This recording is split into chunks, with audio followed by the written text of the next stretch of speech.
Yes, I have. So guys, आज की class में हम लोग स्टैटिस्टिक्स का सेकंड पार्ट करने वाले हैं, जिसके अंदर हम लोग मेजर्स ऑफ डिस्पर्शन के बारे में बात करेंगे, specifically deviation and coefficient of variation. ये दोनों टॉपिक्स के ऊपर हम लोग डिस्कशन करेंगे। सो दोनों टॉपिक्स काफ़ी इजी हैं, जस्ट आपको बिल्कुल बेसिक लेवल की अंडरस्टैंडिंग इसमें चाहिए। जस्ट कुछ फॉर्मूले वगैरह अगर आप लोग याद कर सकते हैं तो डेफिनेटली आप लोग इन तरह के क्वेश्चंस को बहुत आसानी से सॉल्व कर सकते हैं। इनमें कुछ स्पेसिफिक कॉन्सेप्ट्स हैं जो बार बार एनडीए जो है वो टारगेट करता है एग्जामिनेशन में, तो हम लोग वो भी अच्छे से देखेंगे, समझेंगे और उनके ऊपर क्वेश्चंस करेंगे। ठीक है। सो very good morning Umesh, very good morning बच्चे। हमारे साथ जो भी स्टूडेंट्स हैं फटाफट ज्वाइन कर लेंगे यहाँ पर क्लास को, क्योंकि ये काफी इंपॉर्टेंट क्लास होने वाली है। आप लोगों को बहुत मजा आने वाला है। मैं काफी अच्छे से यहाँ पर चीजें आपको एक्सप्लेन करूंगा। So let's begin with the very first topic, that is overview. हम लोग क्या पढ़ने वाले हैं उसके बारे में हम लोग डिस्कस कर लेते हैं। हम लोग सबसे पहले आज की क्लास में मेजर्स ऑफ डिस्पर्शन के बारे में बात करेंगे। जैसे प्रीवियस क्लास में हम लोगों ने मेजर्स ऑफ सेंट्रल टेंडेंसी यानी केंद्रीय प्रवृत्तियों के बारे में हम लोगों ने बात करी थी। तो आज हम डिस्पर्शन के मेजर्स के बारे में बात करेंगे। Very good morning Nitin Kumar. और फिर इसमें हमारे 4 मेथड्स होते हैं। ठीक है, इसके 4 मेथड्स होते हैं। तो 4 मेथड्स कौन कौन से होते हैं बेटा? ये 4 मेथड्स हम लोग देखेंगे। इस तरह इसमें मीन डेविएशन होता है, रेंज होता है, स्टैंडर्ड डेविएशन होता है और वेरिएंस होता है। ये चारों मेथड्स हम लोगों के देखने हैं कि how to find the measures of the dispersion. तो ये 4 मेथड्स हम लोग देखेंगे। एंड फिर उसके बाद लास्ट में हम लोग कोफिशिएंट ऑफ वेरिएशन के बारे में बात करेंगे। तो हमारे साथ शिवा पाटिल हैं, नीरज ठाकुर हैं, सूरज भी हैं। So very good morning to all of you.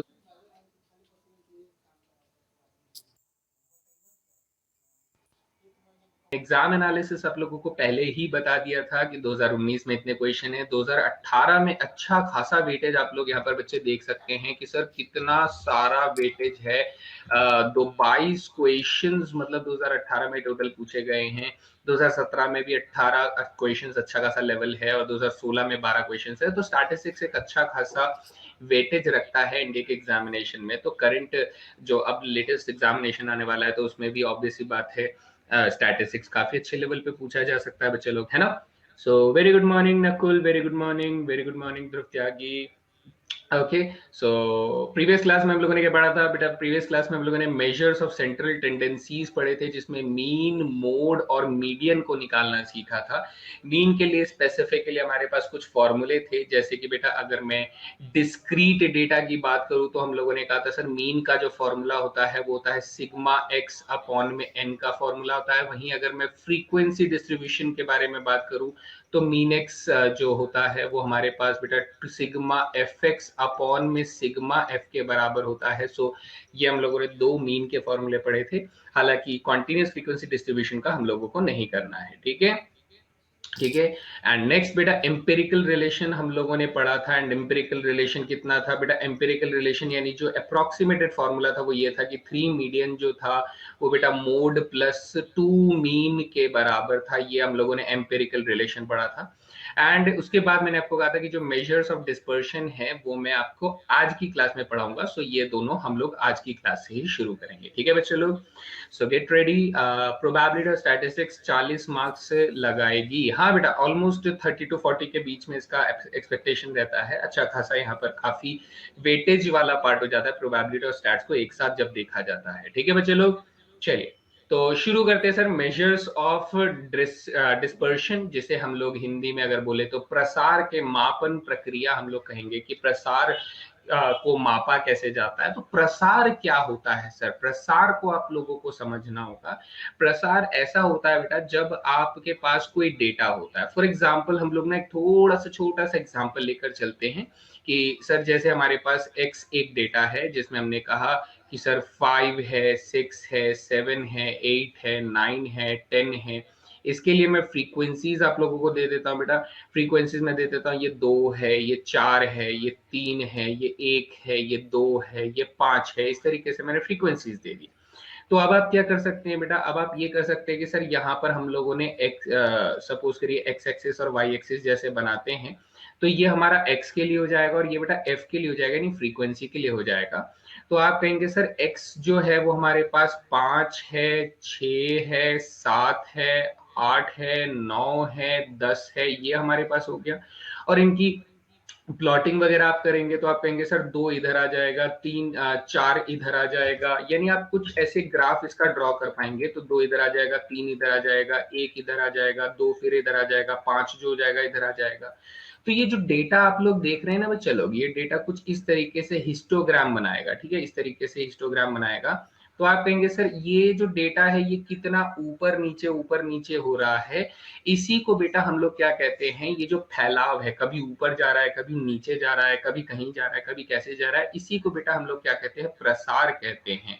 तो ये जो फैलाव है, ये जो प्रसार है बेटा, इस फैलाव को मापें कैसे कि सर इसकी फैलाव कैसी है, या किसी और डेटा का प्रसार या जो डिस्पर्शन है वो कैसा है, ज्यादा है, कम है। तो इसको मापने का जो तरीका होता है वो हमारे पास 4 डिफरेंट मेथड होते हैं बेटा। कौन कौन से सर, रेंज होता है, मीन डेविएशन होता है, स्टैंडर्ड डेविएशन होता है और वेरिएंस होता है। तो इन सब की हिंदी यहाँ पे लिखी हुई है बेटा, रेंज को परिसर कहा जाएगा, मीन डेविएशन को माध्य विचलन कहा जाएगा, स्टैंडर्ड डेविएशन को मानक विचलन और वेरिएंस को प्रसरण कहा जाएगा। ठीक है बेटा।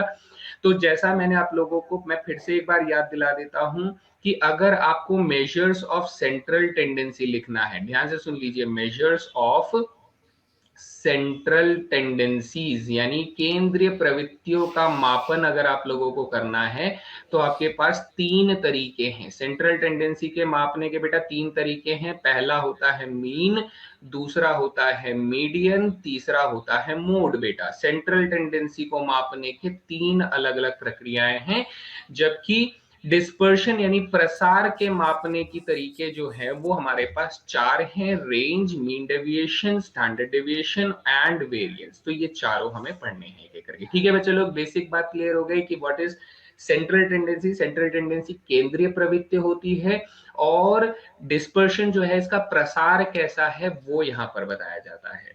तो सबसे पहले हम लोग शुरुआत करेंगे बेटा, बात करेंगे रेंज से, ठीक है, क्योंकि ये सबसे आसान होता है और सबसे आसान के साथ साथ ये सबसे बकवास और फालतू तरीका होता है प्रसार को मापने का।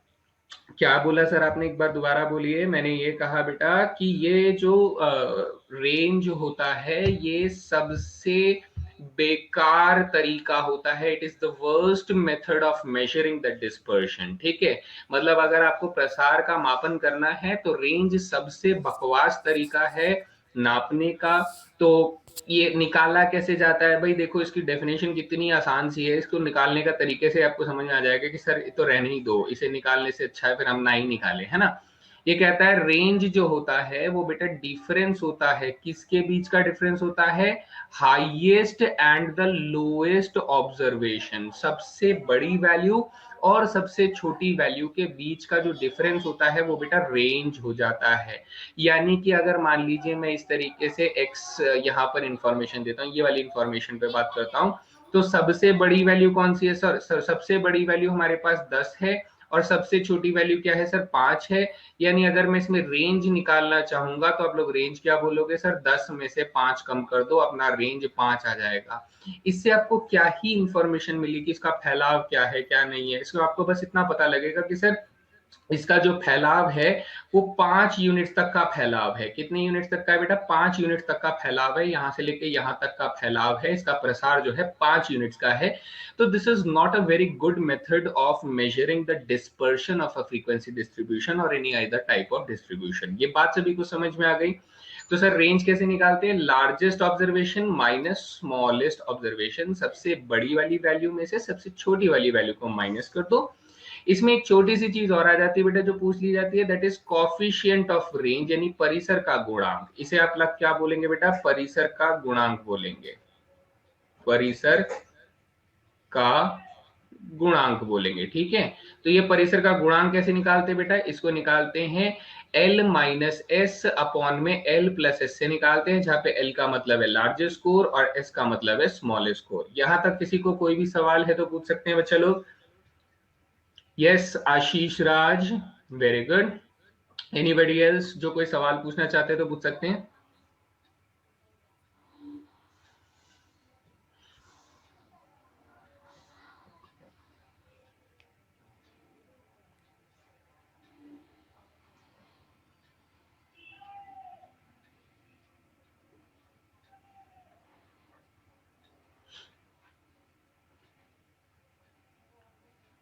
ठीक है, चलिए वेरी गुड। अब आगे बात करते हैं बेटा, यहाँ से हम लोग ये इतना इंपॉर्टेंट तो है नहीं सर, फिर इसमें क्या ही हम लोगों को पढ़ना है, और बहुत ही रेयरली इसमें से सवाल पूछा जाता है, लेकिन स्टिल एक मेथड है तो हमें पढ़ना जरूरी था, है ना। चलिए, तो अब मैं आगे बात करता हूं। अब हम जा रहे हैं बेटा मीन डेविएशन यानी माध्य विचलन के बारे में बात करने के लिए। सो माध्य विचलन क्या होता है बेटा, इसे ध्यान से सुनिएगा। ये कह रहा है कि the arithmetic average of deviations from the mean और द मीडियन और the mode is called the mean deviation. Sir समझ में नहीं आया, बहुत बढ़िया भाई। मीन डेविएशंस के लिए हम लोग थोड़ा सा ना कॉम्प्लेक्सिटी को इजी करते हुए क्वेश्चन को बनाने की कोशिश करते हैं। जरा इसे ऐसे समझिएगा बेटा। मैं कुछ रैंडम क्वेश्चन बना रहा हूँ, आई डोंट नो कि इसकी वैल्यू क्या आएगी क्या नहीं आएगी, ठीक है।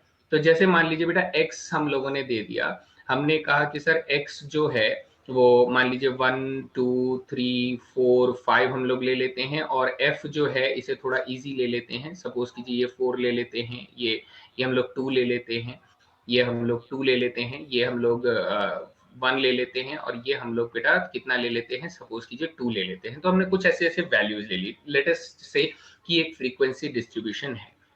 अब बेटा आपको सबसे पहला काम क्या करना है, आपके पास दो चीजें हैं मीन डेविएशन में बेटा। पहली चीज है मीन डेविएशन आप लोग निकालेंगे, माध्य विचलन निकालेंगे, अबाउट द मीन निकालेंगे। दूसरी चीज क्या निकालना है बेटा, mean deviation about the median आप लोगों को निकालना है। तो इसके लिए आपको क्या करना है बेटा, सबसे पहला काम तो आपको ये करना है कि आपको निकालना होगा, सबसे पहला काम आपको क्या निकालना होगा, आपको ढूंढना होगा मीन ढूंढना होगा। और दूसरा काम क्या करना होगा सर, आपको मीडियन ढूंढना होगा। क्या ढूंढना होगा बच्चे, मीडियन ढूंढना होगा आपको। ये दो वैल्यूज ढूंढनी होंगी। तो हम लोग तो जानते हैं सर मीडियन मीन कैसे निकालते हैं। मीन निकालने के लिए सर हमें पहले एफ एक्स निकालना होगा। तो ये 4 एकम 4 हो जाएगा, 2 दूनी 4 हो जाएगा, 3 दूनी 6 हो जाएगा, 4 एकम 4 हो जाएगा, 5 दूनी 10 हो जाएगा। तो आप लोग ये कहेंगे कि सर अगर मुझे मीन निकालना है तो मुझे सिग्मा एफ एक्स को किससे डिवाइड करना पड़ेगा बेटा, सिग्मा एफ से डिवाइड करना पड़ेगा। सो सिग्मा एफ एक्स हो जाएगा 6 4 10 10 20 और 28 हो जाएगा। 28 के अपॉन में बेटा 5 आ जाएगा। तो मैं इसको थोड़ा सा ना इंक्रीज कर देता हूं तो मेरे लिए थोड़ा आसान हो जाएगा इस चीज को। 2 और होना चाहिए, तो मैं इसे थोड़ा सिंप्लिसिटी के लिए यहाँ पर वैल्यू को बदल देता हूँ। क्या कर देता हूँ सर, यहाँ पे मैं 3 दे देता हूँ, तो ये वाली वैल्यू 6 हो जाएगी, और ये वाली वैल्यू टोटल में 30 आ जाएगी। Now it is comparatively easier value, comparatively easier value हो जाएगा। तो आप कहेंगे सर मीन की वैल्यू कितनी आ जाती है, मीन की वैल्यू 6 आ जाती है। मीन की वैल्यू कितनी आ जाती है बेटा, 6 आ जाती है। यहां तक सभी को बात समझ में आ गई।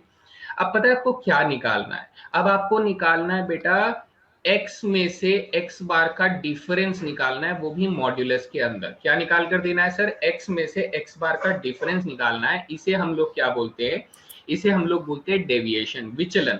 विचलन बोलते हैं क्यों, मतलब सर कि हम लोग हर एक ऑब्जर्वेशन 1 का डिफरेंस निकालेंगे किससे बेटा, मीन से निकालेंगे कि मीन वैल्यू से वो कितना ऊपर है या कितना नीचे है। तो आप कहेंगे सर मीन और इस ऑब्जर्वेशन में डिफरेंस कितना है, सर 5 का डिफरेंस है। फिर मीन और इस ऑब्जर्वेशन में डिफरेंस कितना है सर, 3 का डिफरेंस है, सॉरी 4 का डिफरेंस है। कितने का डिफरेंस है बेटा, 4 का डिफरेंस है। मैंने सिग्मा एफ गलत निकाला क्या, यस मैंने सिग्मा एफ गलत निकाला, ओह शिट। चलिए सिग्मा एफ मैंने गलत निकाला। सिग्मा एफ तो क्या आ रहा है, 4 3 7, हाँ 4 3 7 और 2, 7 और 2 9, 9 और 3 12 आ जाएगा बेटा। कितना आ जाएगा, 12 आ जाएगा। तो अब मुझे इसमें 6 और जोड़ना है, इसे और इजी करना है मुझे।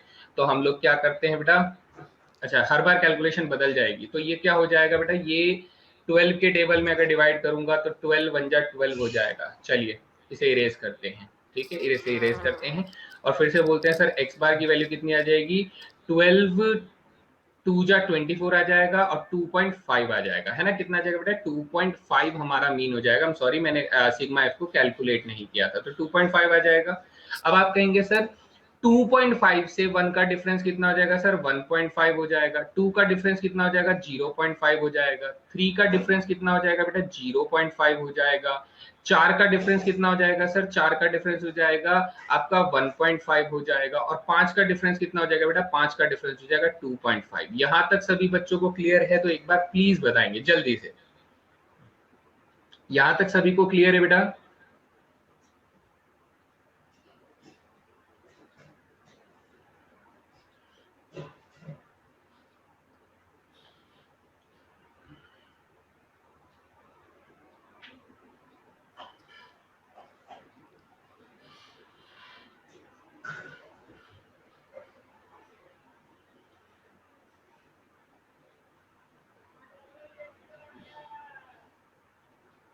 डेविएशन अबाउट द मीडियन, तो बेटा हमें क्या करना है? सिग्मा हमें निकाल कर देना है F x minus x bar upon में सिग्मा एफ निकाल कर देना है। यानी सर मुझे अब क्या करना होगा? मुझे इसको इसके साथ मल्टीप्लाई करके देना होगा, तो अब मेरे पास एक वैल्यू आती जाएगी। यानी सर ये कैलकुलेशन भरता जाएगा मेरे पास, है ना? मैं इसको बाद में लिखूंगा।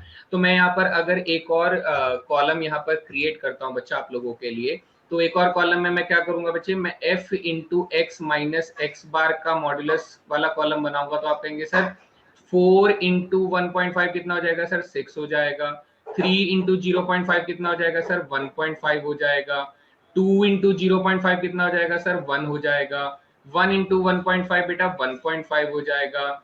2 इंटू 2.5 कितना हो जाएगा सर? 5 हो जाएगा। तो अब इसे जोड़कर देखते हैं भाई। 1.5 हमारे पास हो गया, 3 प्लस 1 4 और 6 यहाँ पर हो गया 10 प्लस 15 हो गया। यानी मुझे 15 अपॉन में 12 जो भी वैल्यू आएगी that will be the mean deviations about the mean. तो आप लोग देख पा रहे हैं सर ये थोड़ा लंबा कैलकुलेशन वाला क्वेश्चन है।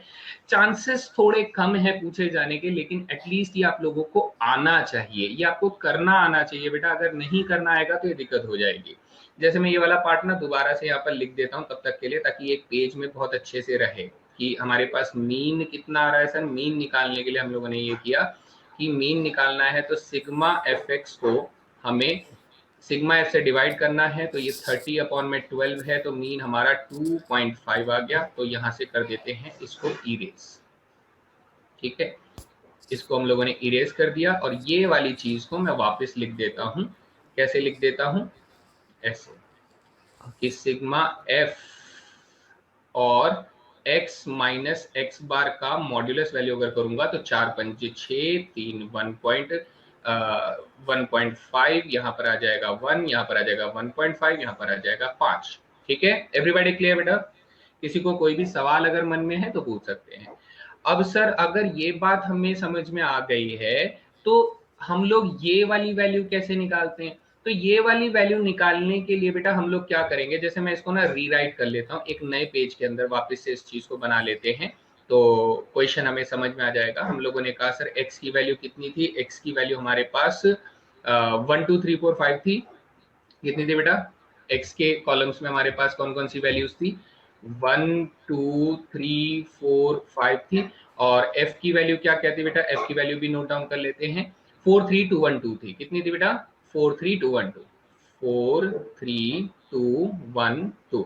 तो अब मुझे क्या निकालना है बेटा? अब मुझे पहले मीडियन निकालना है। तो मीडियन कैसे निकालते हैं सर? मीडियन निकालते हैं sigma F by 2th observation से निकालते हैं। किससे निकालते हैं बेटा? Sigma 2f by observation. तो पहले मुझे CF निकालना होगा। CF आपका हो जाएगा बेटा 4 7 9 10 और 12 हो जाएगा। तो भाई 12 का आधा 6th ऑब्जर्वेशन हो जाएगा और 6th ऑब्जर्वेशन के हिसाब से ये वाला एलिमेंट मेरा मीडियन हो जाएगा। तो मीडियन की वैल्यू कितनी आ गई सर? 3 आ गई। मीडियन की वैल्यू कितनी आ गई बच्चा लोग? 3 आ गई। अब बेटा मैं डेविएशन अगर मुझे निकालने हैं तो मैं मीडियन से निकालूंगा, मैं मीन से नहीं निकालूंगा। अगर मुझे मीडियन से डेविएशन निकालने हो तो मैं मीडियन से डेविएशन को चेक करूंगा। सो मीडियन से डेविएशन चेक करूंगा तो सर 1 और 3 में डेविएशन कितना हो जाएगा सर? 2 का डेविएशन हो जाएगा। 2 और 3 में कितना हो जाएगा? 1 का हो जाएगा। 3 और 3 में बेटा 0 का हो जाएगा। 4 और 3 में बेटा 1 का हो जाएगा। 5 और 3 में बेटा 2 का हो जाएगा। तो ये हो गया हमारा डेविएशन। फिर हम लोग निकालेंगे frequency multiply x minus median का मॉड्यूलस वैल्यू, यानी कि डेविएशंस को फ्रीक्वेंसी के साथ प्रोडक्ट करेंगे तो 4 मल्टीप्लाई 2 कितना हो जाएगा बेटा, 8 हो जाएगा। 3 मल्टीप्लाई 1 कितना हो जाएगा, 3 हो जाएगा। 2 मल्टीप्लाई 0 हो जाएगा सर, 0 हो जाएगा। 1 मल्टीप्लाई 1 1 हो जाएगा, और 2 मल्टीप्लाई 2 बच्चे 4 हो जाएगा। तो अब अगर मुझे ये निकाल कर देना है कि sir mean deviation about the median अगर मुझे निकाल कर देना है, तो sigma F multiply x minus x bar upon में सिग्मा एफ लगा देंगे। सो कितना हो गया बेटा, 8 3 11, 12 4 16 हो जाएगा, डिवाइडेड बाई 12 हो जाएगा, तो मेरा आंसर हो जाएगा 4 अपॉन में 3, दैट इज 1.33 मेरा क्या हो जाएगा बच्चे, mean deviation about the median हो जाएगा। माध्य के रूप, माध्य के सापेक्ष बेटा आप लोगों का माध्य विचलन हो जाएगा। यहां तक सभी को क्लियर हुआ बेटा? किसी को कोई सवाल? मतलब काम आपको वैसा ही करना है बेटा। अगर आप मीन के रेस्पेक्ट में निकालना चाहते हैं तो आप मीन के साथ डेविएशंस को निकालेंगे, और अगर आप मीडियन के रेस्पेक्ट में निकालना चाहते हैं तो आप मीडियन के रेस्पेक्ट में डेविएशन को निकालेंगे। Any questions guys? Any questions?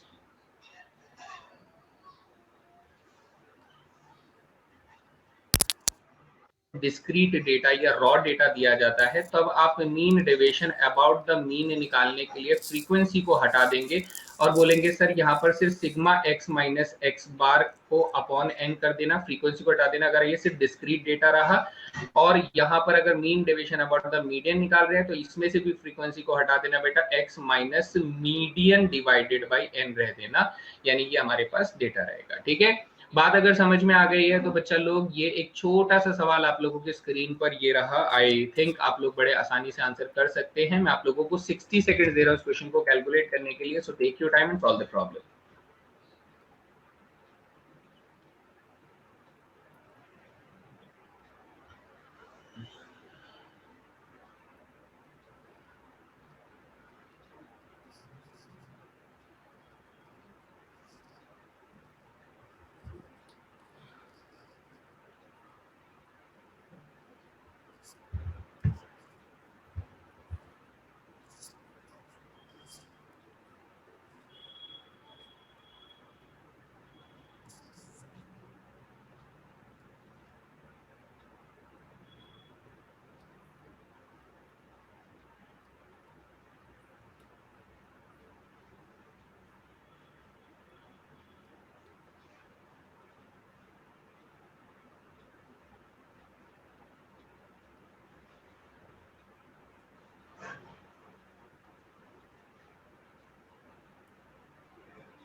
चलिए समय हो जाता है, let's solve this problem. Sir मुझे mean deviations about the mean निकालना है, तो मेरा सबसे पहला टारगेट क्या होगा बेटा, मीन ढूंढना। मेरा सबसे पहला टारगेट होगा सर मीन को ढूंढना। तो मीन ढूंढने के लिए सबसे पहला टारगेट मीन ढूंढना। मीन के लिए सर मुझे पहले सिग्मा एक्स निकालना होगा और फिर मुझे उसे एन से डिवाइड करना होगा। तो बेटा सिग्मा एक्स कितना आ रहा है, 7 4 11 9 20 और 10 बेटा 30, 30 और 20 अगर कर दूंगा, 30 और 20 50, 50 और 30 अगर कर दूंगा तो 80 हो जाएगा, और 8 मेरे ऑब्जर्वेशन है, तो सर मीन मेरा कितना आ गया, 10 आ गया। मीन 10 आ गया। अब आप लोग बोलोगे कि सर इसका डिफरेंस अगर मैं इन सभी ऑब्जर्वेशन के साथ लिखूं तो मेरे पास 4 है, 7 है, 8 है, 9 है, 10 है, 12 है, 13 है और 17 है। तो 10 के साथ अगर मैं डिफरेंसेस को लिखना शुरू करूं तो इस डिफरेंस इसका 6 का आ जाएगा, इसका 3 का आ जाएगा, इसका 2 का आ जाएगा, इसका 1 का आ जाएगा, इसका 0 का, इसका 2 का, इसका 3 का और इसका 7 का डिफरेंस आ जाएगा। तो ये हो गए बेटा मेरे क्या, ये हो गए मेरे डेविएशन। अब मुझे इनका टोटल देखना होगा। सर ये टोटल कितना हो जाएगा, इसको टोटल करके देखिए बच्चा लोग। तो इसे टोटल करेंगे, 6 3 9 और 1 10 और 2 12, 12 और 12 बेटा टोटल कितना आ गया सर, इसका टोटल आ गया 24। यानी अगर मुझे mean deviation about the mean निकाल कर देना है तो मैं ये टोटल 24 को बेटा नंबर ऑफ ऑब्जर्वेशन 8 से डिवाइड कर दूंगा और मुझे आंसर कितना मिलेगा, 3। So right answer is option number B. बताइए बच्चा, सभी को समझ में आया?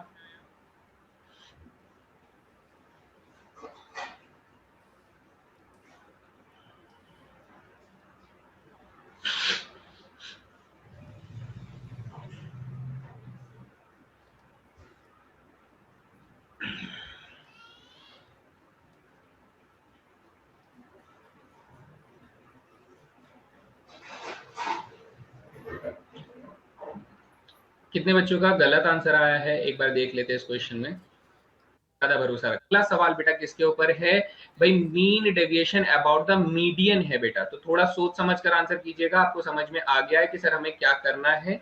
सो I am just going to release the poll. तो मैं अगर ऑर्डर में सर, फिर उसके बाद मेरे पास 7 आ रहा है, 1 2 3 बार सर 7 आ रहा है ना, 3 बार 7 आ रहा है। अगले में बेटा 8 आ रहा है, तो ये हमारा 8 हो जाएगा, सो दिस इज 8 हो जाएगा। नेक्स्ट हमारे पास 9 9 आ रहा है, तो ये बेटा 9 और 9 हो जाएगा। फिर हमारे पास 1 2 3 बार सर 10 आ रहा है, सो लीजिए बेटा 3 बार हम लोगों ने 10 लिख दिया। और लास्ट में बेटा एक 12 आ रहा है, तो ये इंक्रीजिंग ऑर्डर में आ। फिर आप लोग क्या करते हैं बेटा, पहले मुझे मीडियन ढूंढने के लिए हम क्या करेंगे सर, अगर मैंने 6 एलिमेंट्स यहाँ से हटा दिए और 6 एलिमेंट्स मैंने यहाँ से हटा दिए, तो सबसे बीच में कौन बैठा है सर, सबसे बीच में 8 बैठा है। यानी हमारा मीडियन कौन हो गया बच्चे, हमारा मीडियन हो गया 8। पहले हम लोगों ने क्या ढूंढ लिया सर, मीडियन हो गया हमारा 8, सबसे बीच में कौन बैठा है 8। अब अगर 8 बैठा है तो सर इसके साथ डिफरेंस 5 का हो गया, इसके साथ 2 का, इसके साथ 2 के, इसका 1 1 1, इसके साथ 0, इसके साथ 1, इसके साथ 1, इसके साथ 2, इसके साथ 2, इसके साथ 2 और इसके साथ बेटा 4 हो गया। क्या हो गया, 4 हो गया। बात समझ में आ रही है सभी बच्चों को, ठीक है। तो यहां तक हम लोगों ने निकाल लिया। अब हम क्या करेंगे सर, अब हम लोग ये टोटल जो डेविएशंस एंड डेविएशंस का एडिशन करेंगे। तो दूसरे नंबर पे हम कहेंगे सर 5 और 4 9 और 3 12, 12 और 2 14 और 6 20 और 4 24। यानी कि सर अगर मैं mean deviation about the median निकालना चाहता हूं, क्या निकालना चाहता हूं, अबाउट द मीडियन, तो टोटल डेविएशन सर 24 का आ गया। नंबर ऑफ ऑब्जर्वेशन हमारे पास कितने हैं सर, 13 है, ठीक है। कितने हैं बेटा, 13 हैं। अब आपको मालूम है सर 13 जो 2 जा होता है वो 26 होता है, और ये नंबर 24 है, तो करीब करीब ये नंबर जो होगा 2 से थोड़ा ही छोटा होगा, यानी 1.8 के आसपास अप्रोक्सीमेटेड नंबर होगा। So option number C is the right answer. Clear हुआ बच्चा, सभी को बात समझ में आ गया।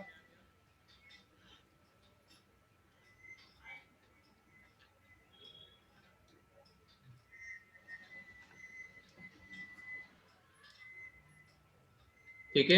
ये वाला डेटा कौन सा है सर, ये वाला डेटा हमारा x है, और ये वाला डेटा कौन सा है सर, ये x माइनस मीडियन के डेविएशंस का डेटा है, जिसका टोटल निकालकर हम लोगों ने n से डिवाइड कर दिया। कूल है गाइस।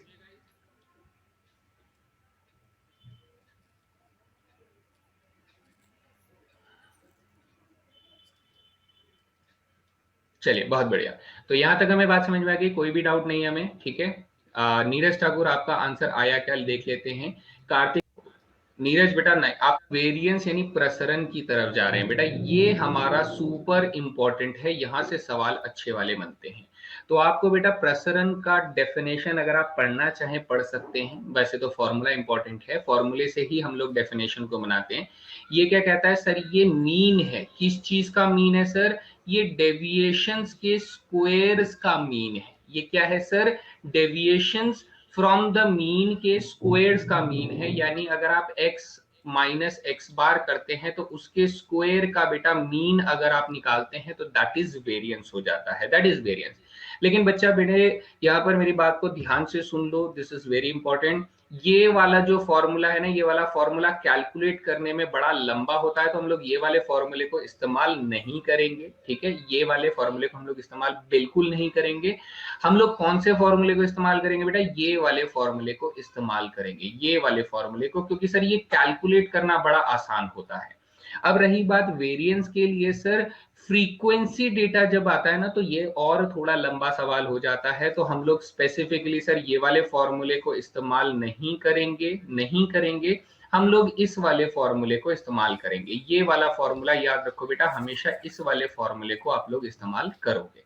तो मैं आपको एक एग्जांपल देता हूं कि हम लोग कैसे इसको यूज करने वाले। जनरली डिस्क्रीट डेटा पे क्वेश्चन पूछा जाएगा, बहुत ही कम चांसेस हैं कि फ्रीक्वेंसी डेटा पर आपके क्वेश्चन पूछा जाए, है ना, बहुत ही कम चांसेस है। तो लेट्स टेक एन एग्जांपल कि सर हमें डिस्क्रीट डेटा यानी रॉ डेटा दिया गया है। सपोज कीजिए हम लोग ये कहते हैं कि सर 1 2 3 4 5 ऐसे करके हमें एक डेटा दे दिया गया, और हमसे कह रहा है सर मुझे इसका वेरिएंस बताइए, मुझे इसका प्रसरण बताइए कि वेरिएंस ऑफ एक्स कितना होगा, ठीक है, वेरिएंस ऑफ एक्स कितना होगा ये आप लोगों को बताना है।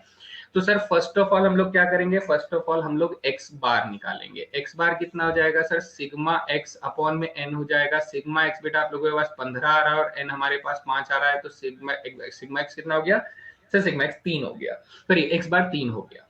तो अगली चीज हम लोग क्या निकालेंगे बेटा, अगली चीज हम लोग निकालेंगे यहाँ पर, वैसे मैं एक्स बार क्यों निकाल रहा हूँ, जरूरत ही नहीं है मुझे वो वाला फॉर्मूला थोड़ा ना यूज करना है, मुझे ये वाला फॉर्मूला थोड़ी ना यूज करना है, मुझे तो ये वाला फॉर्मूला यूज करना है, और इस वाले फॉर्मूले एक्स बार निकालना ही नहीं है ना, एक्स बार हमें निकालना ही नहीं है, तो मैंने ये बेकार में एक्स बार निकाल दिया बेटा। ठीक है, ध्यान से सुनिए, ये मैंने गलत निकाल लिया या फिर मुझे जरूरत नहीं है बेसिकली। तो मैं क्या करूंगा बच्चे, अब मैं ये करूंगा कि मैं पहले एक्स स्क्वायर निकाल लूंगा। एक्स स्क्वायर निकालूंगा तो ये 1 हो जाएगा, ये 4 हो जाएगा, ये 9 हो जाएगा, ये 16 हो जाएगा और ये 25 हो जाएगा। अब देखिए, अगर आपको बेटा वेरिएंस निकालना है, आपको क्या निकालना है, प्रसरण निकालना है एक्स का, तो आप क्या करेंगे बेटा, सिग्मा एक्स स्क्वायर को आप लोग बेटा एन से डिवाइड करोगे, माइनस सिग्मा एक्स को बेटा एन से डिवाइड करके होल स्क्वायर कर दोगे। क्या कर दोगे, sigma x square divided by n minus sigma x by n का होल स्क्वायर कर दोगे। तो सिग्मा एक्स स्क्वायर कितना आएगा सर, 1 और 4 9, 9 और 1 10 14, 14 और 16 करेंगे तो 30 हो जाएगा, 30 प्लस 25 करेंगे तो ये आ जाएगा 55 आ जाएगा, इसके अपॉन में 5 आ जाएगा, माइनस सिग्मा एक्स अगर करूंगा तो बेटा 15 अपॉन में 5 का होल स्क्वायर आ जाएगा, तो आप इसे कैंसिल आउट करेंगे तो आपके पास 11 आ जाएगा और इधर आ जाएगा 9, तो आपकी वैल्यू कितनी आ गई बेटा 2। बताइए सभी को समझ में आया बच्चा लोग, जल्दी से बताइए सभी को समझ में आया ये मेथड।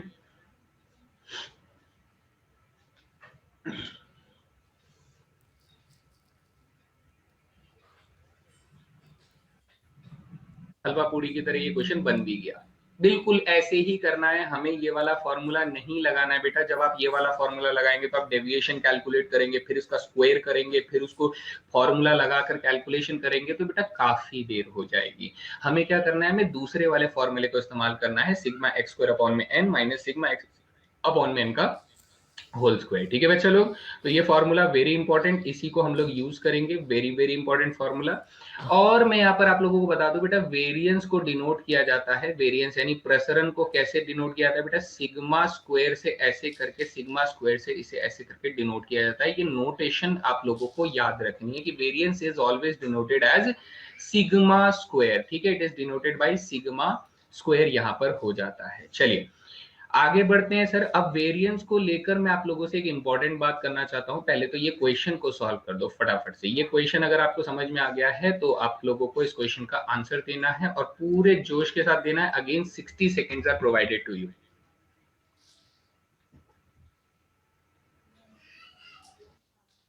सभी का आंसर आना चाहिए। इतना हलवा क्वेश्चन है कि आप पूछो मत बेटा, इतना हलवा क्वेश्चन है ना। तो सर हमें क्या क्या दिया हुआ है बेटा, हमें दिया हुआ है सर सिग्मा एक्स स्क्वायर की वैल्यू दी हुई है, सिग्मा एक्स की वैल्यू दी हुई है और हमें एन की वैल्यू दी हुई है। तो आप लोगों को निकाल कर देना है वेरिएंस। क्या निकाल कर देना है बेटा, वेरिएंस निकाल कर देना है। वेरिएंस ऑफ एक्स कैसे निकाल कर देंगे सर, सिग्मा एक्स स्क्वायर को हम लोग एन से डिवाइड करेंगे माइनस सिग्मा एक्स को एन से डिवाइड करके उसका होल स्क्वायर कर देंगे। तो सिग्मा एक्स स्क्वायर कितना है सर, सिग्मा एक्स स्क्वायर है 84,000 है, डिवाइडेड बाय 20 कर देंगे, माइनस यहाँ पर सिग्मा एक्स कितना है सर, ये 1000 है और 1000 को अगर मैं 20 से डिवाइड करके होल स्क्वायर कर दूंगा तो ये कैंसल आउट करेंगे तो बेटा 84 का हाफ जो जाएगा वो 4200 हो जाएगा। यहाँ कैंसिल करेंगे तो बेटा 50 का स्क्वायर कितना हो जाएगा, 2500 हो जाएगा और इन दोनों का डिफरेंस कितना आ जाएगा सर, 1700 आ जाएगा। So this is the right answer. बताइए एवरीबॉडी क्लियर बेटा, बात सभी को समझ में आ गई, जल्दी से बताएंगे, इज दैट क्लियर।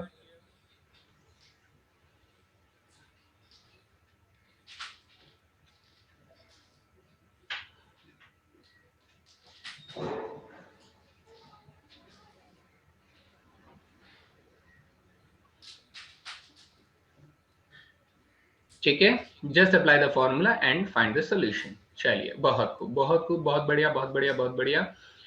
आगे चलते हैं सर। ये change in origin and change in scale का जो कॉन्सेप्ट होता है बेटा, ये आप लोग याद करना चाहें तो याद कर सकते हैं, लेकिन मैं आप लोगों को एक प्रॉपर पेज बना कर दे रहा हूं बेटा। 5 मिनट मेरे साथ थोड़ा देखेंगे कि सर कुछ ड्राइंग ड्राइंग बना रहे हैं, मन कर रहा होगा उनका ऐसा कुछ, तो ड्राइंग को देख लेंगे। ठीक है, तो यहाँ पर हम लोग क्या कर रहे हैं सर, ये एक लाइन खींच दी है हम लोगों ने। ठीक है, ऐसे करके फिर एक और लाइन खींच दिए बेटा, ये लाइन नहीं खींच रही है, ये लीजिए एक और लाइन खींच दिए, एक और लाइन खींचने मन कर रहा है, खींच नहीं रही है, चलिए एक और लाइन खींच दिए, एक और लाइन खींच दिए। ठीक है बेटा, ये आप लोगों को याद होना चाहिए। और यहाँ पर हम लोग इस तरीके से ये टेबल बना रहे हैं। ठीक है, इस टेबल को आप लोगों को याद कर लेना है बेटा, this is really really important. अच्छा, एक और लाइन भी तो चाहिए होगी हमें, ये लीजिए एक और लाइन हम लोगों को चाहिए, ये थोड़ा सा मैं यहाँ पर इसको लाइन को स्ट्रेच कर देता हूँ। चलिए, तो अब ध्यान से देखेंगे बेटा, इस टेबल को फिल करना है। ठीक है, तो अब हम लोग क्या कह रहे हैं बेटा, यहाँ पर मैं सबसे पहली चीज जो लिख रहा हूँ वो लिख रहा हूँ मैं चेंज इन ओरिजिन लिख रहा हूँ बेटा। क्या लिख रहा हूँ? Change in origin. आप लोगों को मालूम है ना चेंज इन ओरिजिन का मतलब क्या होता है? प्लस या माइनस। क्या होता है बेटा? प्लस या फिर माइनस करना चेंज इन ओरिजिन होता है। और चेंज इन स्केल बेटा, स्केल में यानी कि अपने गुणन में बदलाव करना, यानी कि मल्टीप्लाई या फिर डिवीजन करना हमारा चेंज इन स्केल कहलाता है इन शॉर्ट। ठीक है, तो अब मैं यहाँ पर किस किस के बारे में बात करने वाला हूँ सर? मैं यहाँ पर बात करने वाला हूँ मीन के बारे में बात करने वाला हूँ, जिसे हम लोग एक्सपेक्टेशन ऑफ एक्स कहते हैं। हम लोग यहाँ पे वेरिएंस के बारे में बात करेंगे, जिसे बेटा वेरिएंस को हम लोग लिखते कैसे हैं? वेरिएंस को लिखते हैं VAR ऑफ एक्स लिखते हैं बेटा। फिर हम लोग स्टैंडर्ड डेविएशन के बारे में बात करेंगे। स्टैंडर्ड डेविएशन जो मानक विचलन होगा वो मैं आपको पढ़ाऊंगा, लेकिन अभी के लिए मैं इस टेबल को लिख देता हूँ, स्टैंडर्ड डेविएशन, जिसको हम लोग SDX करके लिखते हैं बेटा। और हमारे पास लास्ट टॉपिक जो रहेगा वो रहेगा कॉफिशिएंट ऑफ वेरिएशन रहेगा। क्या रहेगा बेटा? कॉफिशिएंट ऑफ वेरिएशन रहेगा, जिसको हम लोग CV करके लिखते हैं बेटा, CV ऑफ एक्स लिखते हैं। तो ये हम लोगों ने प्रीवियस क्लास में एक्सपेक्टेशन यानी मीन के ऊपर क्या पढ़ा था सर, कि ये जो होता है ये डिपेंडेंट होता है। ठीक है, यहाँ पर क्या होता है बेटा? डिपेंडेंट होता है। और यहाँ पर भी क्या होता है सर? ये डिपेंडेंट होता है। ये मैंने आप लोगों को बताया था। और कैसे कैसे डिपेंडेंट होता है बेटा? ये डिपेंडेंट होता है कि अगर मैंने एक्सपेक्टेशन निकालनी चाहिए x प्लस सी का, तो क्या हो जाएगा सर? ये एक्सपेक्टेशन ऑफ x प्लस सी हो जाएगा। ये हम लोगों ने पढ़ा था बिल्कुल। इसमें कैसे डिपेंडेंट होता है सर? इसमें डिपेंडेंट होता है कि अगर मैंने सभी ऑब्जर्वेशन को c टाइम्स ऑफ x कर दिया है, तो ये c times of expectation of x हो जाता है, यानी कि यहाँ पर ये c मल्टीप्लीकेशन में आ जाता है। ये हम लोगों ने पढ़ा था। ठीक है, अब यहाँ पर वेरिएंस बेटा क्या होता है? वेरिएंस हमारा इंडिपेंडेंट होता है। कैसा होता है बेटा? इंडिपेंडेंट, यानी इसमें कोई फर्क नहीं आता है। ये क्या होता है? अब इंडिपेंडेंट होता है। इंडिपेंडेंट मतलब इसको क्या बोले? स्वाधीन है। ठीक है, स्वाधीन है। इसमें हम लोग ये बोलेंगे कि सर अगर वेरिएंस ऑफ x प्लस सी करता हूं तो बेटा ये इसमें वेरिएंस में कोई चेंज नहीं आता है, यानी वेरिएंस जैसा पुराना था बिल्कुल वैसा ही वेरिएंस बन जाएगा, तो वेरिएंस ऑफ x बन जाएगा। लेकिन इस वाले केस में क्या होता है सर? ये डिपेंडेंट होता है। कैसा होता है बेटा? डिपेंडेंट होता है। और कैसे बदलाव देखा जाता है बेटा इसमें, कि अगर सर मैं यहाँ पे वेरिएंस निकालना चाहता हूं c टाइम्स ऑफ x का, तो पुराने वेरिएंस के क्या हो जाता है बेटा? पुराने वेरिएंस का ये c स्क्वायर टाइम्स हो जाता है। ये आप लोगों को ध्यान रखना है। अगर आप ये चीज चूक जाते हैं तो बेटा काफी क्वेश्चंस आपके गलत हो सकते हैं, आपको ये बात समझ में आएगी। स्टैंडर्ड डेविएशन में सर जिस तरीके से वेरिएंस हमारा इंडिपेंडेंट होता है, ऐसे ही यहाँ पर ये भी हमारा इंडिपेंडेंट होता है बेटा। इंडिपेंडेंट यानी कि ये भी स्वाधीन होता है। तो अगर मैं स्टैंडर्ड डेविएशन में बेटा ओरिजिन में चेंज करता हूं, तो मेरा पुराना स्टैंडर्ड डेविएशन जो था ये वही आंसर करेगा, यानी कोई नया आंसर नहीं आएगा। इस वाले केस में बेटा जैसे वेरिएंस हमारा डिपेंडेंट होता है, ऐसे ही स्टैंडर्ड डेविएशन डिपेंडेंट होता है। यानी कि अगर मैं स्टैंडर्ड डेविएशन के स्केल में अगर चेंज करूंगा, तो बेटा मेरा पुराना स्टैंडर्ड डेविएशन जो था उसका c टाइम्स हो जाएगा, उसी कांस्टेंट से मल्टीप्लाई कर देंगे। लेकिन यहां पर बेटा कुछ नया ध्यान रखना, यहां पर हम लोग फिल करेंगे तो यहां पर मैं लिख दूंगा कांट बी डिटरमाइंड बेटा। इसमें हम लोग नहीं कह सकते हैं कि डिपेंडेंट है या फिर इंडिपेंडेंट है। क्यों? ये हम लोग बाद में देखेंगे, लेकिन बस इस टेबल को मुझे फिल करना था आप लोगों के लिए कि यहाँ पर सर कांट बी डिटरमाइंड, हम नहीं जानते हैं इंडिपेंडेंट होगा या डिपेंडेंट होगा, तो आप कुछ नहीं कह सकते हैं।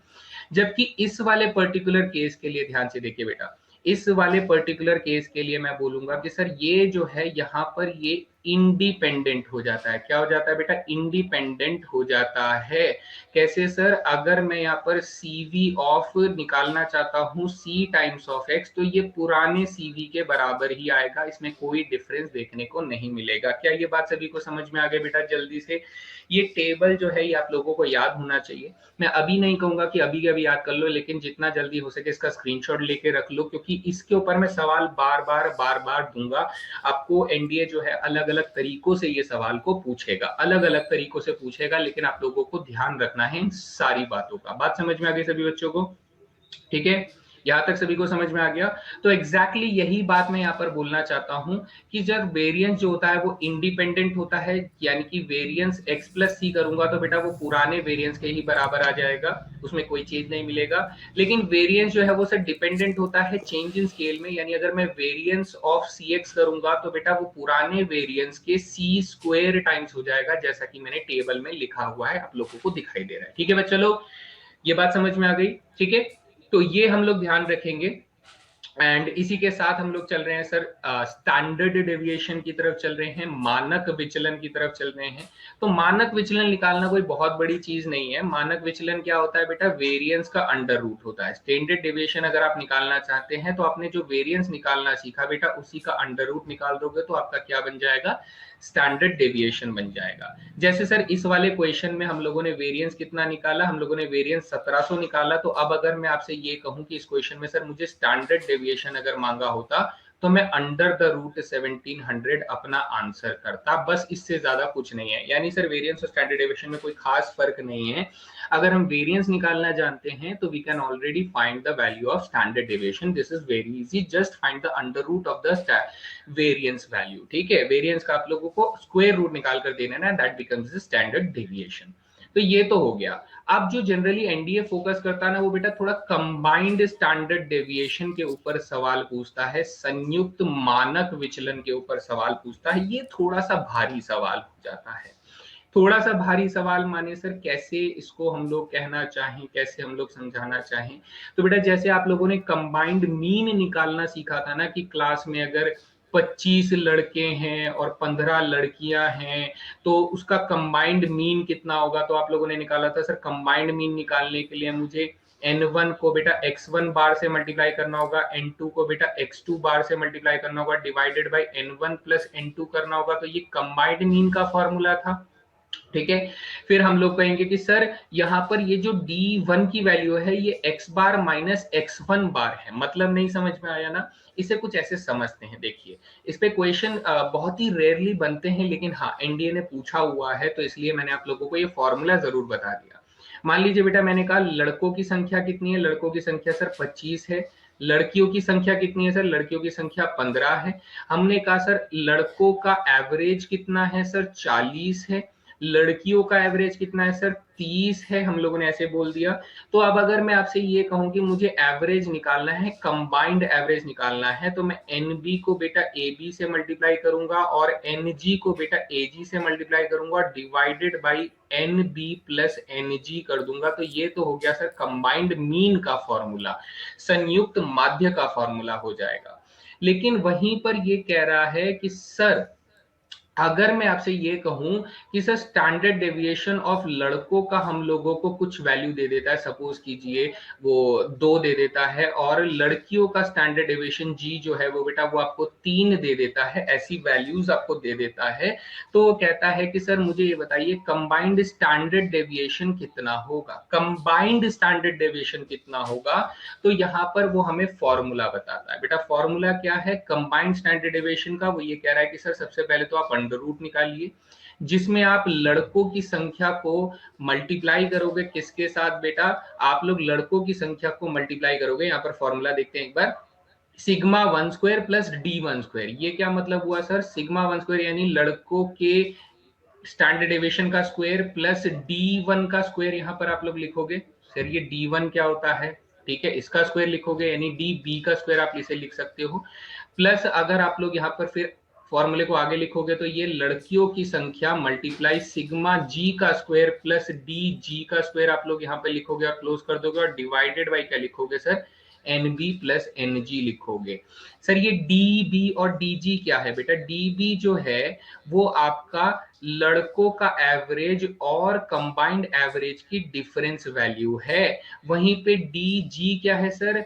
लड़कियों की एवरेज और कंबाइंड एवरेज की डिफरेंस वैल्यू है। ये थोड़ा सा लंबा सवाल होता है बेटा, कैलकुलेट करने में समय लगता है।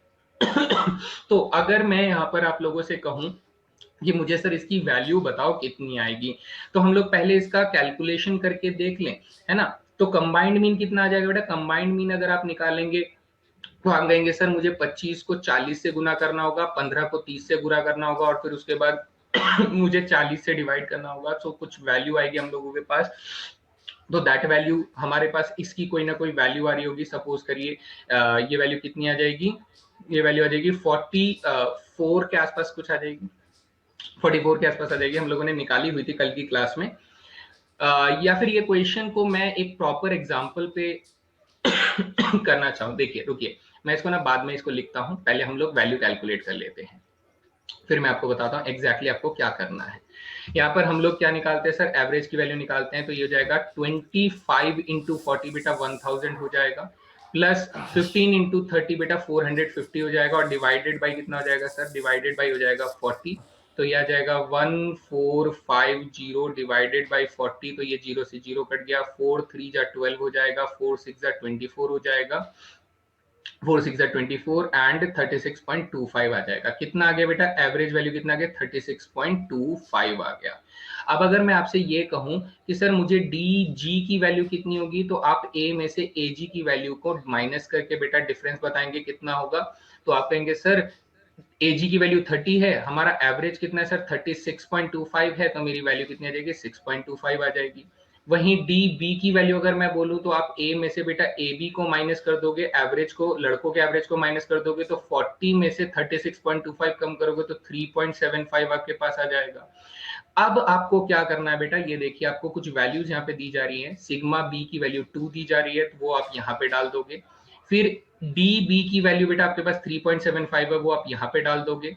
फिर सिग्मा जी की वैल्यू बेटा आपको 3 दी जा रही है, वो आप यहाँ पे डाल दोगे, और डी जी की वैल्यू 6.25 दी जा रही है, वो आप यहाँ पे डाल दोगे। And when you substitute all these values, तब आपको बेटा कंबाइंड स्टैंडर्ड डेविएशन मिलता है। So this is a very difficult formula, apply करने में समय जाता है। तो अगर इस तरीके का कोई क्वेश्चन आए तो बेटा क्या बोलना है? राम राम सर, जाने देते हैं, है ना। समझ में आ गया सभी को कि भाई इतना भिड़ना नहीं है कि सर हमें सब आता है, हम 120 के 120 सवाल करके आएंगे। लेकिन बेटा कुछ सवाल ऐसे हैं जो डाले ही इसलिए जाते हैं ताकि आपका समय हो बर्बाद, आपका समय खराब हो। और वो समय अगर खराब करने में आपने सहयोग दे दिया तो बेटा कहीं ना कहीं आपका एग्जाम खराब हो जाएगा, तो हमें नहीं करना है। इस तरीके का कंबाइंड स्टैंडर्ड डेविएशन का क्वेश्चन अगर गलती से पूछ लिया जाए, कंबाइंड स्टैंडर्ड डेविएशन का क्वेश्चन, संयुक्त मानक विचलन का सवाल पूछ लिया जाए, तो बेटा हमें ये सवाल नहीं करना है, हमें छोड़ देना है कि सर इतना कौन भिड़े, ये तो फॉर्मूला निकालते निकालते, इसकी वैल्यूज ही निकालते निकालते शाम हो जाएगी। ठीक है, टाइम बचा हो तो जरूर करिए बेटा, टाइम बचा हो तो डेफिनेटली अटेम्प्ट कीजिए। अगर आपने पहले ही बहुत सारे क्वेश्चंस यानी ऑलमोस्ट सभी क्वेश्चंस कर लिए तो टाइम बचा हो तो जरूर करिए, वो तो मैं मना नहीं करूंगा। लेकिन आपका पेपर बचा हुआ है, क्वेश्चंस अभी भी बचे हुए हैं, और फिर भी आप कंबाइंड स्टैंडर्ड डेविएशन के पीछे पड़ जाते हो, तो बेटा इससे बच के चलिएगा। ठीक है, इससे थोड़ा सा बच के चलिएगा, बिकॉज इसमें बहुत सारी कैलकुलेशन एक साथ इस्तेमाल होती है। फॉर्मूला मैंने लिख दिया है, इसको आप लोग किसी ना किसी सवाल के साथ एक दो बार प्रैक्टिस जरूर कर लीजिएगा, बिकॉज एक बार प्रैक्टिस हो जाएगा तो कम से कम कॉन्फिडेंस आ जाएगा। And that confidence is very much required कि जब आप इसे कभी पेपर में अगर टाइम बचे हुए पार्ट में सॉल्व कर रहे होंगे तो एटलीस्ट गलती नहीं करेंगे। सो मेक श्योर दैट कि कंबाइंड स्टैंडर्ड डेविएशन हम लोगों को नहीं करना है। ठीक है, चलिए ओके, चलिए आगे बढ़ते हैं बेटा। कंबाइंड स्टैंडर्ड डेविएशन के बाद स्टैंडर्ड डेविएशन के चेंज इन स्केल और चेंज इन ओरिजिन के ऊपर बेटा मैंने आपको बता दिया कि सर इसमें ये इंडिपेंडेंट होता है जबकि इस पे डिपेंडेंट होता है। और कैसे कैसे होता है?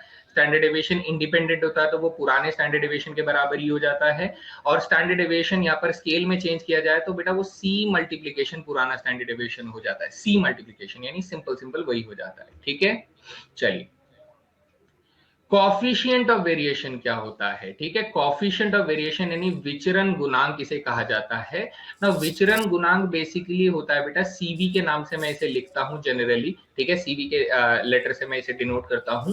तो ये क्या होता है सर, ये स्टैंडर्ड डेविएशन और ये मीन, स्टैंडर्ड डेविएशन और मीन की परसेंटेज वैल्यू होती है। क्या होती है बेटा, स्टैंडर्ड डेविएशन और मीन के परसेंटेज वैल्यू होती है। स्टैंडर्ड डेविएशन और मीन का परसेंटेज वैल्यू, यानी 100 से मल्टीप्लीकेशन करना भूलना मत बेटा, भूलना मत, है ना। तो अब ये किस काम आता है सर, ये काम आता है कि सर कोई डिस्ट्रीब्यूशन जो डेटा आप लोगों के पास है उसका जितना ग्रेटर कॉफिशिएंट ऑफ वेरिएशन होगा वो डेटा उतना मोर डिस्पर्स्ड होगा, उतना फैला हुआ डेटा होगा। क्या होगा बेटा, उतना फैला हुआ डेटा होगा। और वहीं पर अगर लेजर कॉफिशिएंट ऑफ वेरिएशन है तो वो उतना मोर कंसिस्टेंट यानी लेस डिस्पर्स्ड, कम फैला हुआ डेटा होगा। तो हम लोग क्या करते हैं बेटा, हम लोग सीवी का यानी विचरण गुणांक का इस्तेमाल किस लिए करते हैं, हम लोग दो तरीके के डेटा को ये कंपेयर करने के लिए सीवी का इस्तेमाल करते हैं, जिससे हमें ये पता लग सके कि कौन सा डेटा ज्यादा फैला हुआ है या कौन सा डेटा कम फैला हुआ है। बाकी चेंज इन स्केल के ऊपर मैंने आपको बता दिया कि पुराना सीवी जो है वो नए सीवी के बराबर हो जाएगा अगर आप स्केल में चेंज भी करते हैं तो। मैं आपको एक एग्जांपल के तौर पे आप लोगों से एक छोटा सा सवाल पूछता हूं। मान लीजिए बेटा किसी ग्रुप का जो एवरेज है, किसी ग्रुप ए का एवरेज जो है वो आपके पास 40 दिया हुआ है और उसका जो स्टैंडर्ड डेविएशन है वो आप लोगों को, स्टैंडर्ड डेविएशन नहीं, आप लोगों को वेरिएंस दिया हुआ है। क्या दिया हुआ बेटा, वेरिएंस आपको दिया गया है, ठीक है। ए का वेरिएंस आपको दिया गया है, मान लो बेटा 16 दिया गया है। कितना दिया गया बेटा, 16 दिया गया है। और वहीं पे एक्स बी जो है बेटा वो आप लोगों को मान लो 50 दिया गया है, ठीक है। 50 नहीं दिया गया है, 30 दिया गया है। कितना दिया गया, 30 दिया गया है। जबकि उसका वेरिएंस जो है वो सर मुझे बी जो है, वेरिएंस बी का वो मुझे कितना दिया गया, 25 दिया गया है।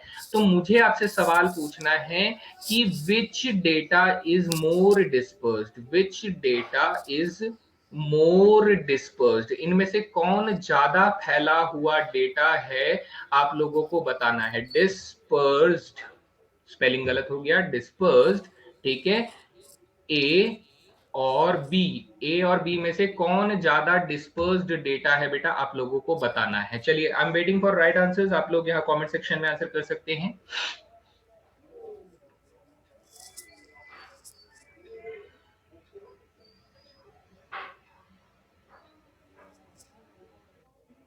Sir standard deviation, standard deviation कितना हो जाएगा sir, under the root variance हो जाएगा। Under the root variance divided by mean का परसेंटेज वैल्यू हम लोगों को निकाल कर देना है।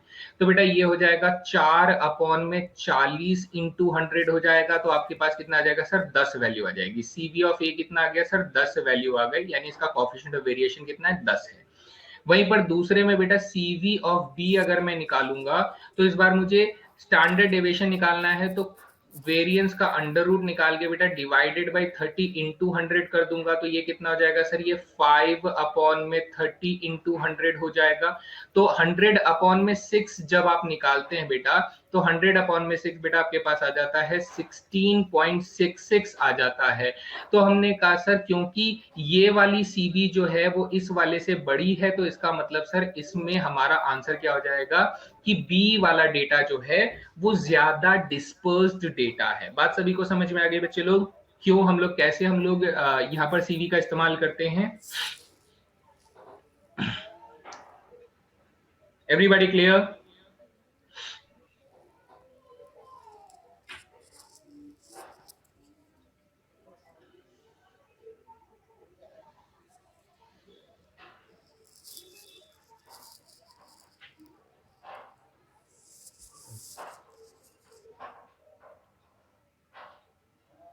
ठीक है, तो ये था हमारा लास्ट टॉपिक बेटा। एक बार पूरा का पूरा हम लोग फिर से रिवीजन ले लेते हैं कि सर हम लोगों ने क्या क्या पढ़ा।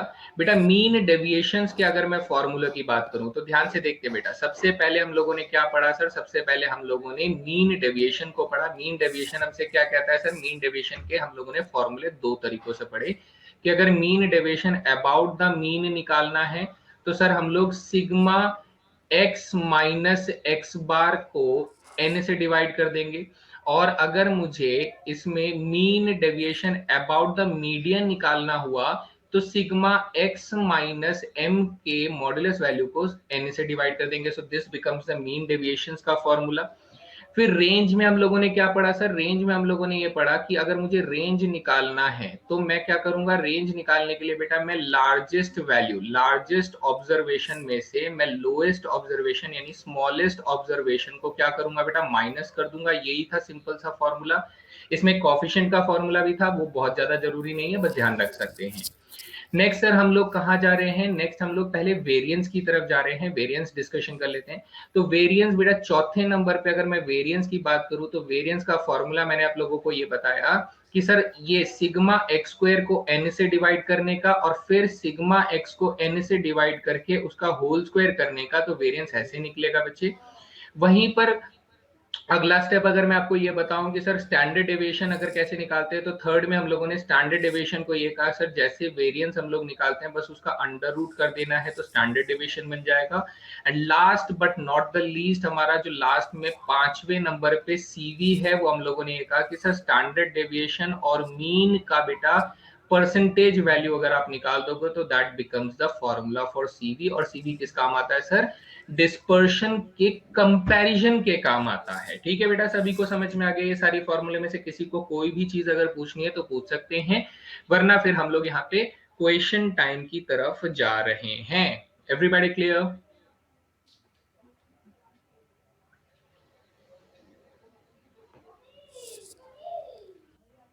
मेरे ख्याल से यहाँ पर अब किसी को कोई सवाल नहीं है। So let's begin with the question time. यहाँ पर शुरू करते हैं सर। ये सारे फॉर्मूलों का आप एप्लीकेशन करके देखेंगे एक एक क्वेश्चन के ऊपर।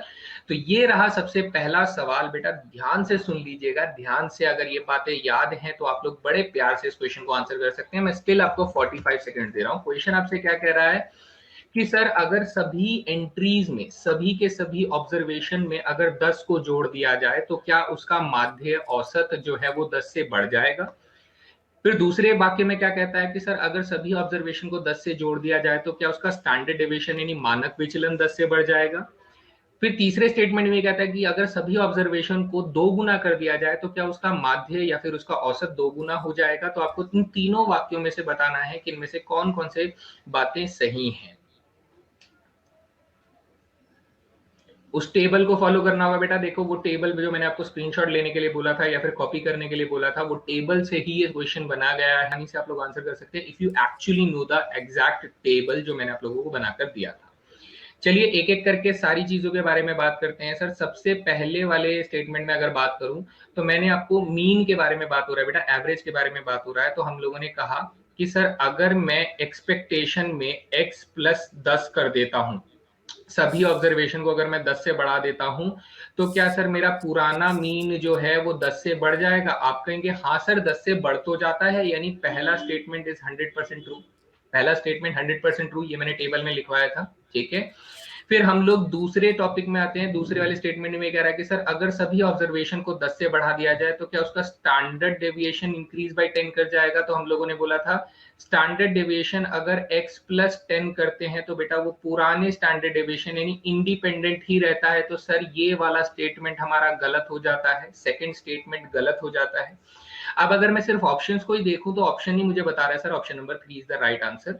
लेकिन स्टिल हम लोग चेक कर लेते हैं, प्रॉपर चेक करना हमारा बेटा ड्यूटी है, धर्म है हमारा।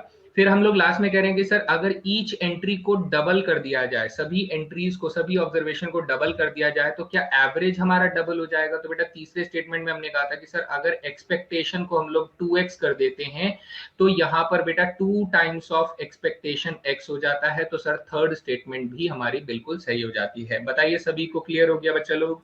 Everybody clear? ये टेबल से ही सारी चीजें लिखी है बेटा। सी लिखा हुआ था, बस इन नंबर्स की जगह पे मैंने सी लिखा हुआ था, यानी सी की जगह पे 10 आ सकता है, 20 आ सकता है, 5 आ सकता है, 2 भी आ सकता है। Any number can be there in the place of C. जो भी फॉर्मूले, जो भी जो मैंने चेंज इन स्केल और चेंज इन ओरिजिन का कॉन्सेप्ट मैंने टेबल के अंदर बनाया था। तो एक बार टेबल को और नजर डाल लेते हैं बेटा। ठीक है, टेबल को एक बार और देख लेते हैं क्योंकि टेबल इंपॉर्टेंट है सर। ठीक है, एक बार और देख लेते हैं टेबल को। सो ये रहा टेबल बेटा, ठीक है, ये रहा टेबल, अच्छे से देख लीजिए। अगर किसी बच्चे ने अभी तक स्क्रीनशॉट नहीं लिया है तो बेटा फिर से बोल रहा हूँ स्क्रीनशॉट ले लो कि सर हम लोगों ने सारी चीजों के बारे में डिस्कस किया हुआ है। मैंने मीन के बारे में बोला है, वेरिएंस के बारे में बोला है, स्टैंडर्ड डेविएशन के बारे में बोला है, कोएफिशिएंट ऑफ वेरिएंस के बारे में बोला है। इन दोनों में ये डिपेंडेंट होता है, इसमें इंडिपेंडेंट होता है, बट डिपेंडेंट होता है, इसमें इंडिपेंडेंट, इसमें डिपेंडेंट, इसमें कांट भी डिटरमिनेंट हम लोग नहीं बोल सकते कुछ भी, और इसमें इंडिपेंडेंट होता है। तो ये स्क्रीनशॉट ले लो बेटा, अगर आप लोगों ने अभी तक स्क्रीनशॉट नहीं लिया है तो, ठीक है, फटाफट स्क्रीनशॉट ले लो। चलिए, तो स्क्रीनशॉट आप लोगों ने ले लिया होगा, और फिर इसी के साथ हम लोग चलते हैं वापस सवालों के सिलसिले में। तो दूसरा क्वेश्चन हम लोग चलते हैं। तो ये रहा बच्चों आप लोगों की स्क्रीन पर दूसरा सवाल। आपको क्या निकाल कर देना है? आपको निकाल कर देना है मानक विचलन, यानी स्टैंडर्ड डेविएशन आपको निकाल कर देना है इस डेटा का। सो गाइस गेट रेडी और आंसर निकालने की कोशिश करेंगे। आप लोगों को मिलते हैं इस क्वेश्चन के लिए सिर्फ और सिर्फ 45 सेकेंड्स।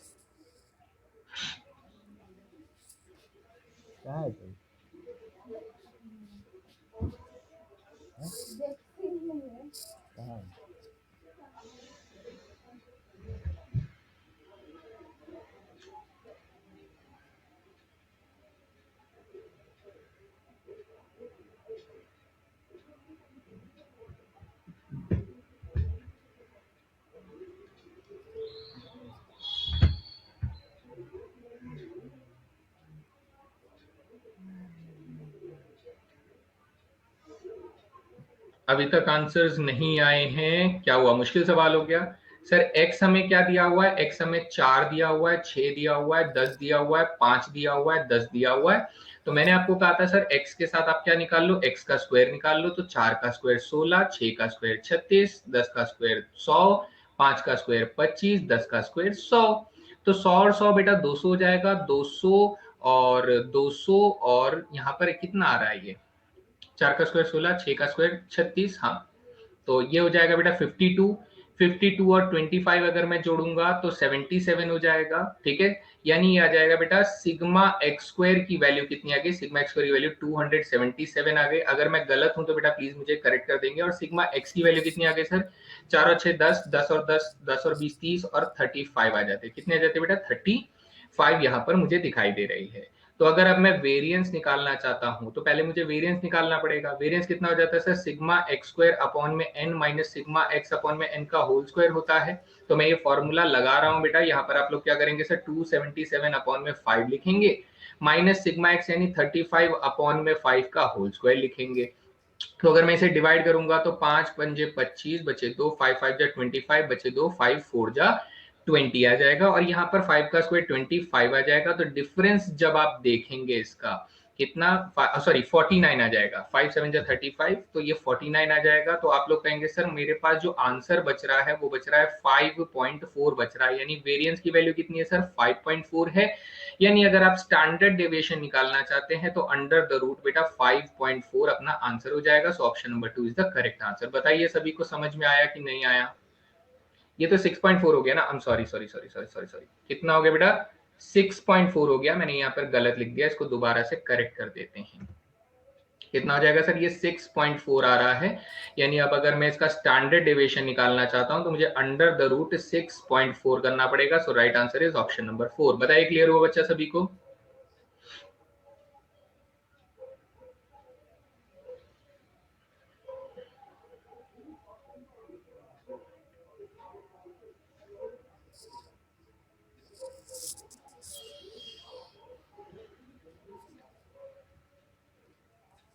ठीक है, जिन किन बच्चों का आंसर यहाँ पर गलत आया है वो थोड़ा सा देख लेते हैं। बेटा सिर्फ शिवम कुमार का आंसर सही आया है, बाकी सबने ही गलत आंसर दे दिया।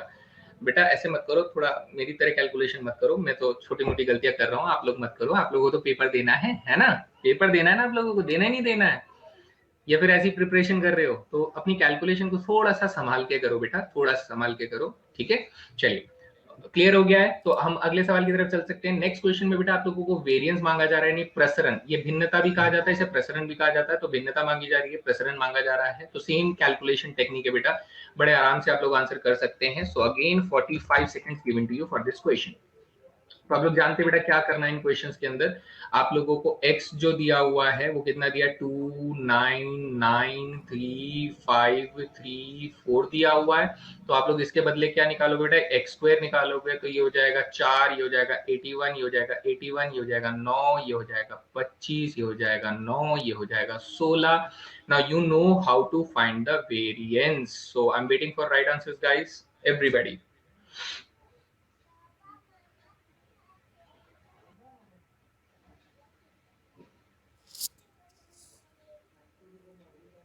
चलिए सॉल्व करें। सर वेरिएंस अगर मैं निकालना चाहता हूं तो सिग्मा एक्स को जोड़ना पड़ेगा। तो 81 प्लस 9 90, 81 प्लस 9 90 यानी 180 हो गया। 180 प्लस 20 बेटा 200 हो गया, और 200 प्लस 25 यानी 225 बेटा सिग्मा एक्स स्क्वायर आ गया, जिसे मैं डिवाइड करूंगा किससे बेटा, 7 से डिवाइड करूंगा। माइनस सर सिग्मा एक्स कितना आ रहा है, 9 प्लस 9 18 प्लस 2 बेटा हो जाएगा 20, 20 प्लस 10 करूंगा 30, और ये हो जाएगा 35। तो 35 अपॉन में 7 आ जाएगा, इसका स्क्वायर हो जाएगा।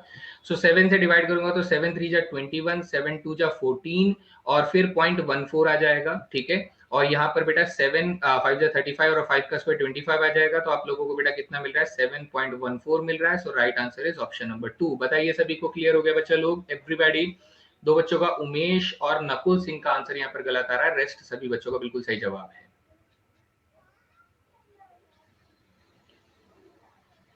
हाँ बेटा, थोड़ा तो कैलकुलेटिव क्वेश्चंस हैं। देखिए स्टैटिस्टिक्स के साथ हम और कुछ नहीं कर सकते, वी हैव टू कैलकुलेट। मैं भी तो कैलकुलेट ही कर रहा हूँ बेटा, we don't have any other choice, ठीक है। We don't have any other choice. आप अपनी कैलकुलेशन को स्पीड अप कर सकते हैं, यही आपके पास आखिरी ऑप्शन होता है। तो इतना मुश्किल आप लोगों ने से नहीं बनाना है, जितना हो सके कम से कम सोच समझ कर लिखने की कोशिश करनी है। आपका एडिशन फास्ट होना चाहिए बेटा। देखो कैसे मैं सही नंबर्स को सही जगह पर जोड़ रहा हूँ। जैसे मैं 81 को 9 से जोड़ रहा हूं, और फिर 81 को 9 से जोड़ रहा हूं, क्योंकि ये बेटा जोड़कर आसान नंबर बनाते हैं। तो आप लोगों का एडिशन स्मार्ट होना चाहिए। आप ये मत करिए कि सर पहले मैं 2 को 9 से जोड़ूंगा, फिर 9 को 9 से, फिर उसके बाद 3 को जोड़ूंगा। ऐसे जोड़ने वाले तो फिर तो टाइम लग जाएगा बेटा। स्मार्टली जोड़िए। कैसे सर, 9 और 9 कितना होता है सर, 18 होता है। तो 18 में 2 जोड़ दूंगा तो बेटा 20 हो जाएगा। फिर मैं कहूंगा सर 3 में 3 जोड़ दूंगा, और फिर उसमें 4 जोड़ दूंगा तो 10 हो जाएगा। 20 और 10 हमारे पास 30 हो जाएगा, तो यहाँ पर 5 आ जाएगा, तो 35। इस तरीके से आप लोग जोड़ सकते हैं। सो सही कैलकुलेशन ट्रिक्स को लगाइए बेटा, आपका आंसर जल्दी आना स्टार्ट हो जाएगा। Is that clear? सभी को समझ में आ गया बच्चा लोग? ठीक है, चलिए अगला सवाल देखते हैं। नेक्स्ट क्वेश्चन क्या कह रहा है? नेक्स्ट क्वेश्चन कह रहा है सर, यदि वेरिएंस 20 ऑब्जर्वेशन का 5 है, यदि 5 वेरिएंस है 20 ऑब्जर्वेशन का, और सभी ऑब्जर्वेशन को मल्टीप्लाई बाय 3 कर दिया गया है, तो बताइए न्यू वेरिएंस रिजल्टिंग ऑब्जर्वेशंस का कितना होगा। नया वेरिएंस यहां पर कितना होगा? काफी इजी क्वेश्चन है बच्चे। इस क्वेश्चन के लिए भी मैं आप लोगों को 30 सेकंड देना चाहूंगा, लेकिन स्टिल 45 सेकंड्स में आप लोगों को थोड़ा सा दे रहा हूं। तो राइट आंसर्स मैं सभी से उम्मीद करूंगा, प्लीज 100% यहां पर रिस्पॉन्स दें।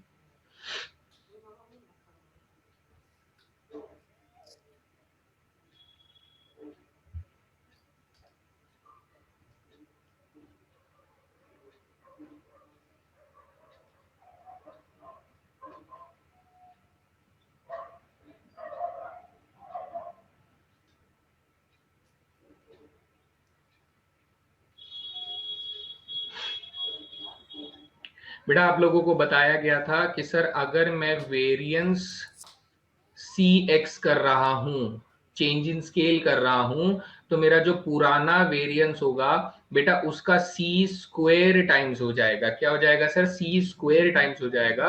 तो अकॉर्डिंग टू क्वेश्चन आपको बोला जा रहा है कि सर हमने हर एक ऑब्जर्वेशन को 3 से मल्टीप्लाई किया है, तो मेरा आंसर 3 स्क्वायर टाइम्स ऑफ पुराना वेरिएंस हो जाएगा। 3 स्क्वायर टाइम्स ऑफ पुराना वेरिएंस हो जाना चाहिए, है ना बेटा।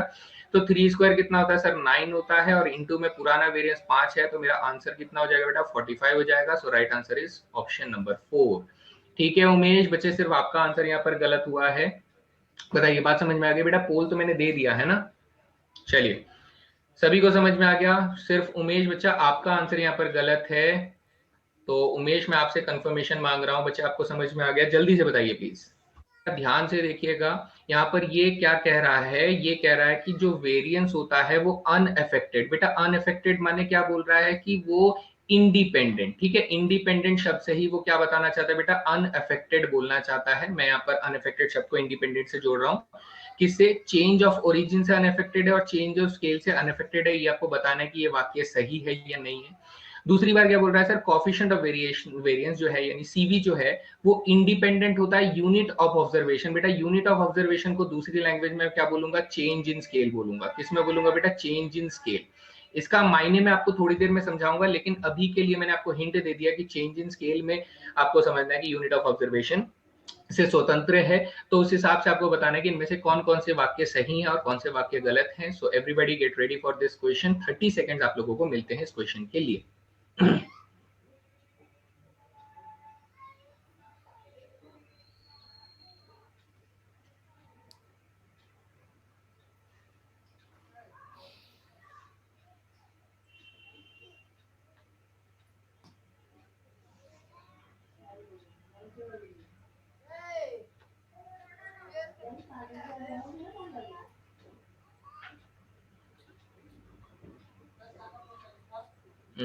ध्रुव और सूरज का आंसर यहाँ पर थोड़ा गलत हो गया है, बट देखते हैं बेटा। जैसा कि मैंने आप लोगों को बताया था, कैसे बताया था, मैंने आपको ये कहा था कि सर वेरिएंस जो होता है, ध्यान से सुनिए, वेरिएंस जो होता है वो सर ओरिजिन पे यानी c प्लस एक्स अगर आप कर रहे हो यानी x प्लस सी कर रहे हो, ठीक है, x प्लस सी कर रहे हो तो सर ये इंडिपेंडेंट होता है। इस वक्त क्या होता है बेटा, ये इंडिपेंडेंट होता है।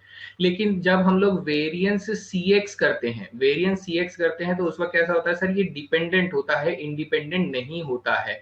तो पहला वाक्य हमसे क्या कह रहा है कि सर वेरिएंस जो है वो इंडिपेंडेंट है, दोनों में, ओरिजिन में भी और स्केल में भी। तो सर ये वाक्य हमारा गलत हो जाता है। ये वाला जो स्टेटमेंट है, this is a wrong statement, ये जो कथन है वो गलत है। दूसरा क्या कह रहा है sir, coefficient of variation CV की अगर मैं बात करूं और वो यूनिट ऑफ ऑब्जर्वेशन यानी कि किसके बारे में बात कर रहा है बेटा, चेंज इन स्केल के बारे में बात कर रहा है। तो इसे मैंने क्या बोला था, इसे मैंने कहा था इंडिपेंडेंट बोला था, ठीक है, कि इसमें हम लोग इंडिपेंडेंट बोलते हैं। तो सर ये वाली स्टेटमेंट क्या कह रहा है कि कॉफिशिएंट ऑफ वेरिएंस जो है वो इंडिपेंडेंट है। हाँ सर ये वाली बात सही है। तो ओनली टू हमारा राइट आंसर हो जाएगा, ओनली टू, ठीक है, ओनली टू हमारा बिल्कुल सही जवाब हो जाएगा। यहां तक बात समझ में आ गई बेटा, यहां तक बात समझ में आ गई। अच्छा, लास्ट में ध्रुव ने ऑप्शन चेंज किया है, ध्रुव ने लास्ट में ऑप्शन चेंज किया है। उससे पहले ध्रुव ने एक गलत ऑप्शन को टिक किया हुआ था, अभी मुझे समझ में आया। तब मैंने जब देखा था उन्होंने गलत ऑप्शन को टिक किया था, तब मैंने उनको आंसर को गलत बोला था। बट अभी ध्रुव का आंसर सही है, ठीक है, अभी ध्रुव का आंसर सही है। चलिए बात समझ में आ गई। अब ये सर यूनिट ऑफ ऑब्जर्वेशन का मतलब क्या होता है, यूनिट ऑफ ऑब्जर्वेशन का मतलब यानी कि प्रसरण के गुणांक अवलोकनों का। बेटा यूनिट ऑफ ऑब्जर्वेशन को इसको ऐसे समझिएगा कि sir one unit of observation, one unit of observation क्या हो जाएगा सर, 1x हो जाएगा, ठीक है। टू यूनिट ऑफ ऑब्जर्वेशन क्या हो जाएगा बेटा, टू यूनिट्स ऑफ ऑब्जर्वेशन अगर मैं लिखूंगा तो बेटा ये 2x हो जाएगा। थ्री यूनिट्स ऑफ ऑब्जर्वेशन अगर मैं लिखूंगा तो क्या हो जाएगा बेटा, ये 3x हो जाएगा। अभी समझ में आ रहा है कि सर ये यूनिट्स ऑफ ऑब्जर्वेशन मुझे क्या बताने की कोशिश कर रहा है, ये सर चेंज इन स्केल बताने की कोशिश कर रहा है कि हम लोग 2x 3x 4x 5x करके कर रहे हैं। तो यूनिट ऑफ ऑब्जर्वेशन बेसिकली किसको डिटरमाइन कर रहा है, चेंज इन स्केल को बताने की कोशिश कर रहा है, लेकिन दूसरे लैंग्वेज में ये बोल रहा है सेम बात को। इज दैट क्लियर, बात समझ में आ गई सभी को, ठीक है। चलिए अगला सवाल देखते हैं। फिर नेक्स्ट क्वेश्चन क्या कह रहा है सर, फिर से स्टैंडर्ड डिविएशन निकाल कर देना है। तो आसान सवाल है, लीजिए बच्चा, कैलकुलेशन अगर आपको टाइम लग रही है तो 60 सेकंड लीजिए, लेकिन आंसर मुझे इस बार सही चाहिए। मुझे कोई रोना धोना नहीं चाहिए कि सर टाइम कम लग रहा है या कैलकुलेशन एरर हो गया। 60 सेकंड दिए बेटा, अब तो इसको कैलकुलेट करके देना पड़ेगा, ठीक है। चलिए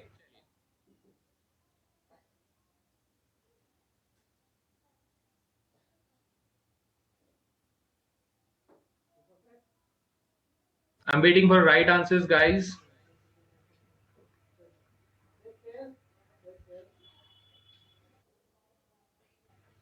2 4 6 8 10 का मानक विचलन कितना होगा।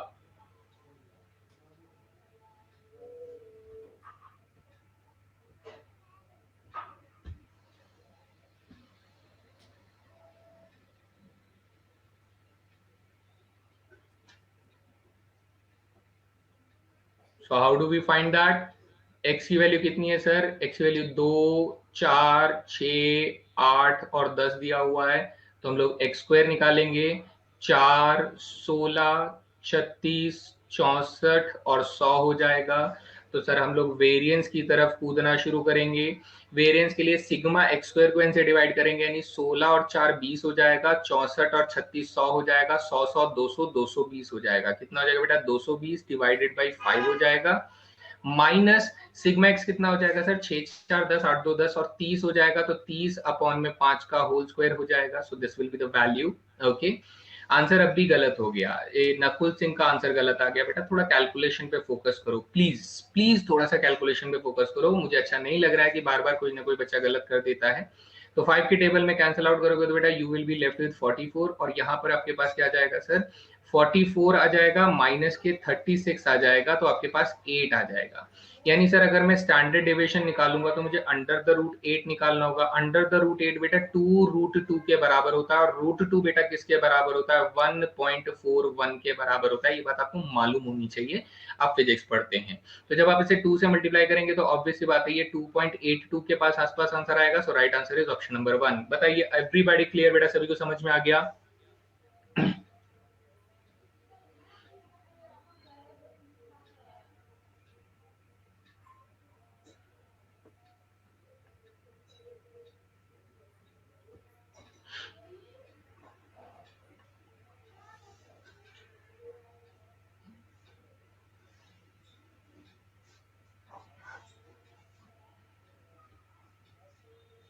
ठीक है, चलिए बहुत बढ़िया।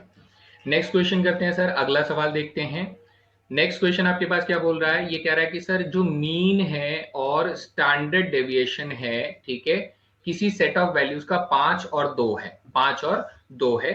फिर ये कह रहा है कि अगर हम लोग 5 ऐड करते हैं ईच वैल्यू में, हर एक ऑब्जर्वेशन में 5 को ऐड कर देते हैं, तो हमारा जो कॉफिशिएंट ऑफ वेरिएशन होगा न्यू सेट ऑफ वैल्यूज का कितना होगा, ये आपको बताना है। सो काफी आसान सवाल है। अगर आप थोड़ा सा लॉजिकली इस क्वेश्चन को सोचेंगे ना तो आप आंसर कर सकते हैं। मैं आप लोगों को 60 सेकंड दे रहा हूं वो लॉजिकली सोचने के लिए, वरना ये क्वेश्चन को आप लोग हद ही हद 20 सेकंड के अंदर कैलकुलेट करके साइड फेंक सकते हैं। बच्चे जल्दी से बताएंगे इस क्वेश्चन का सही जवाब?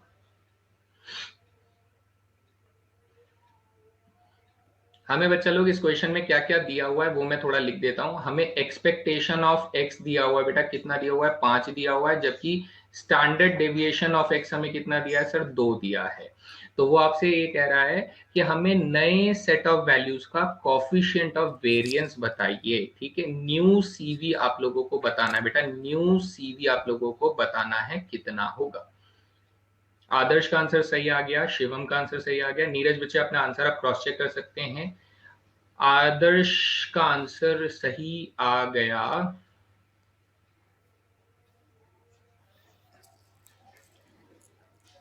काफी कंफ्यूजन मुझे यहाँ पे बच्चों में दिखाई दे रहा है, वो काफी गड़बड़ कर रहे हैं। तो बेटा ध्यान से देखो, मैं आपको बता रहा हूं, अगर मैंने 5 ऐड करा है, सभी वैल्यूज में 5 ऐड किया है, तो मेरा जो नया एक्सपेक्टेशन होगा बेटा ई एक्स प्लस 5 जो हो जाएगा वो क्या हो जाएगा सर? पुराना मीन प्लस 5 हो जाएगा, यानी मेरा नया मीन कितना हो जाएगा सर? 10 हो जाएगा। नया मीन कितना हो जाएगा चलो? 10 हो जाएगा ना। वहीं पर अगर मैं नया स्टैंडर्ड डेविएशन अगर निकालूं तो सर नया स्टैंडर्ड डेविएशन तो इंडिपेंडेंट होता है। अब इंडिपेंडेंट होता है तो ये पुराने स्टैंडर्ड डेविएशन के बराबर ही आएगा, यानी 2 हो जाएगा। तो अब मुझे अगर न्यू सीवी निकालना है तो बेटा मैं न्यू स्टैंडर्ड डेविएशन और न्यू मीन का परसेंटेज वैल्यू निकाल दूंगा, तो 2 अपॉन में 10 अपॉन 100 कर दूंगा, तो बेटा सीधा सीधा मुझे 20 दिखाई दे रहा है। So right answer is option number 2। बताइए सभी को समझ में आया बच्चा लोग?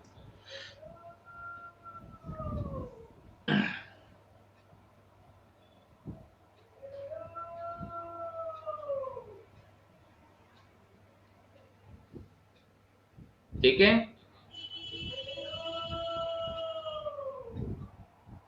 यस, टेबल काम आएगा बेटा। टेबल पे ही इस तरीके से बार बार सवाल पूछे जाते हैं इंडिया में।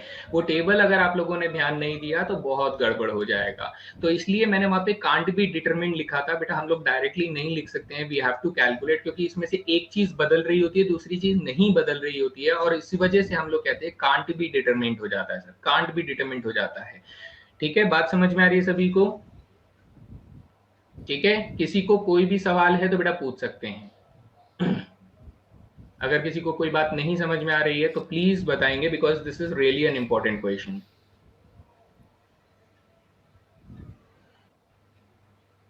नेक्स्ट क्वेश्चन हमसे क्या कह रहा है, नेक्स्ट क्वेश्चन ये कह रहा है कि सर, ये काफी अच्छा सवाल है, आराम से पढ़ लीजिए फिर उसके बाद आंसर कीजिएगा। हमारे पास x जो है, उसने बोल दिया कि सर x जो है वो मीडियन है, ये जो डेटा आप लोगों को दिया हुआ है, ठीक है, ये डेटा जो आपको दिया हुआ है इसका मीडियन आपको दिया हुआ है।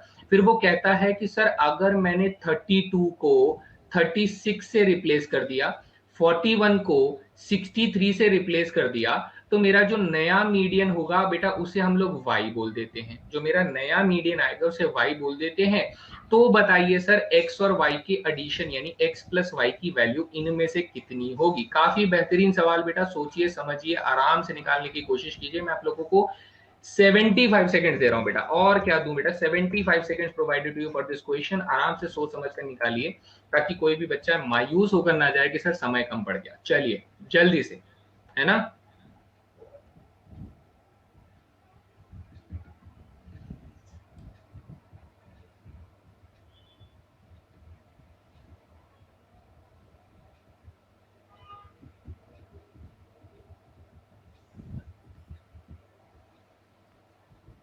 मैं आपके साथ साथ थोड़ा इसको इंक्रीजिंग ऑर्डर में लिखने की इच्छा रखता हूँ। इंक्रीजिंग ऑर्डर में लिखेंगे तो सर सबसे छोटी वैल्यू जो है 28 है, तो हम लोगों ने 28 को सबसे पहले लिख लिया। फिर हमारे पास कितना है, 32 है, तो 32 को लिख लेते हैं उसके बाद। फिर हमारे पास 33 है तो 33 को लिख लेते हैं। फिर हमारे पास 35 है, 35 को लिख लेते हैं। देन 37 है, 37 लिख लेते हैं। फिर हमारे पास 42 है, नहीं 41 है, फिर 42 है, तो फिर पहले 41 है फिर 42 है। फिर हमारे पास 49, 52, 57, 49, 52, 57, ये हमारे पास कुछ वैल्यूज आ जाती हैं। तो अगर मैं इसका मीडियन निकालने की कोशिश करूं तो मैंने कहा सर यहाँ पर 4 वैल्यूज, कुछ सही गलत तो नहीं किया हम लोगों ने, ठीक है, कोई वैल्यू मिसिंग तो नहीं है। हाँ, तो हम कह रहे हैं सर यहाँ पर 4 वैल्यूज यहाँ से छोड़ो, 4 वैल्यूज यहाँ से छोड़ो, तो सर इन दोनों का जो एवरेज होगा वो मेरा x का वैल्यू हो जाएगा। क्या हो जाएगा सर, 37 प्लस 41 का हाफ हो जाएगा, यानी 78 आ जाएगा बेटा। कितना आ जाएगा, 78 का हाफ, यानी मेरे पास आ जाएगा 39। कितना आ जाएगा बेटा, 39 आ जाएगा। यहां तक सभी को बात समझ में आ गई। सो यहाँ पर 39 आ जाएगा। अब क्वेश्चन मुझसे क्या कह रहा है सर, क्वेश्चन ये कह रहा है कि अगर मैंने 36 को 41 से रिप्लेस कर दिया, यानी 36 किधर है, सॉरी 32 को बेटा मैंने 36 से रिप्लेस कर दिया। क्या कर दिया बेटा, 32 को 36 से रिप्लेस कर दिया। तो 32 को 36 से रिप्लेस अगर कर दूंगा तो मेरा नया ऑब्जर्वेशन क्या हो जाएगा बच्चा लोग, मेरा नया ऑब्जर्वेशन हो जाएगा 28 के बाद 32 तो है ही नहीं, तो 28 के बाद सीधा 33 आ जाएगा, 33 के बाद बेटा 35 आ जाएगा, क्योंकि मैंने 32 को बेटा 36 से रिप्लेस किया था, तो अब 36 यहां आ जाएगा। Now 36 will be here. Next sir, फिर उसके बाद मैंने कहा कि 37 तो आएगा ही आएगा। फिर उसने बोला कि सर 41 को 63 से रिप्लेस कर दो, तो 41 यहाँ से हट गया, और 41 हट गया तो अगला नंबर मेरा 42 आ जाएगा, फिर 49 आ जाएगा, फिर 52 आ जाएगा, फिर 57 आ जाएगा, और 41 को आपने रिप्लेस किया तो बेटा अब कौन आ जाएगा, यहाँ पर 63 आ जाएगा। So this is the new set of observation. अब इसमें अगर आप मीन निकालना चाहते हो तो 4 ऑब्जर्वेशन यहाँ से छोड़ो, 4 ऑब्जर्वेशन यहाँ से छोड़ो, तो अब जो मेरा मीडियन आ रहा है बेटा, यानी जो y होगा वो मेरा कितना हो जाएगा सर, 37 प्लस 42 का एवरेज हो जाएगा। तो when you will calculate you will get 39.5। तो आपको बच्चा क्या क्या मिल गया, आपको x की वैल्यू मिल गई कितनी, 39 मिल गई, आपको x की वैल्यू 39 मिल गई। और आपको क्या मिल गया बच्चे, आपको y की वैल्यू जो है वो 39.5 मिल गई। अगर आपको x प्लस y निकालना है तो your answer is nothing but 78.5। बताइए सभी को समझ में आ गया। यस शिवम कुमार, आपने तो पूरा सोल्यूशन ही लिख डाला। चलिए बहुत बढ़िया। शिवम कुमार इतने एक्साइटेड हो जाते हैं कि बस कहते हैं सर बस मेरा सॉल्यूशन देख लो एक बार, मैंने तो पूरा सॉल्यूशन कमेंट सेक्शन में लिख के बता दिया।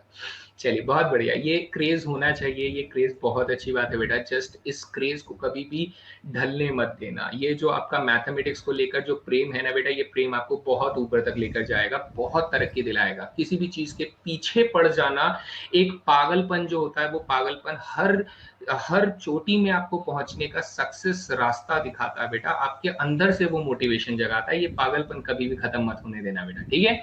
चलिए very good. So everybody clear बेटा? ये काफी आसान सवाल था, अच्छा सवाल था, लेकिन थोड़ा सा माइंड को झंझोड़ने वाला सवाल था, कंफ्यूज करने वाला क्वेश्चन था। तो थोड़ा फोकस अगर हम लोग ने किया तो थोड़ा ध्यान रखते हुए हम लोगों ने आंसर यहाँ पर दे दिया है। एवरीबॉडी क्लियर बेटा? सभी को समझ में आ गया कि एक्स की वैल्यू 39 कैसे आई और वाई की वैल्यू 39.5 कैसे आई, देन हाउ जैसी वैल्यू आई हम दोनों ने उन दोनों वैल्यूज को जोड़कर आंसर कर दिया, ठीक है। चलिए, तो ये थे बेटा हमारे कुछ questions. Now I am going to provide you the homework problems, ठीक है। होमवर्क प्रॉब्लम में सबसे पहला सवाल आप लोगों को थोड़ा सा मुश्किल सवाल दिया जा रहा है, एंड इसमें क्या बोल रहा है, the table below gives an incomplete frequency distribution. Incomplete frequency distribution यानी कि आप अगर ध्यान से देखोगे तो बेटा आप लोगों को दिखाई दे रहा होगा यहाँ पे F1 और F2 की वैल्यू मिसिंग है, F1 और F2 की वैल्यू मिसिंग है। तो आपको यहीं पे यही ढूंढना है कि सर F2 की वैल्यू कितनी होगी, आपको यही बताना है F2 की वैल्यू कितनी होगी, जिसमें उसने बोल दिया कि सर टोटल फ्रीक्वेंसी कितनी है, टोटल फ्रीक्वेंसी 18 है, और मीन कितना है सर, मीन हमारे पास 2 है।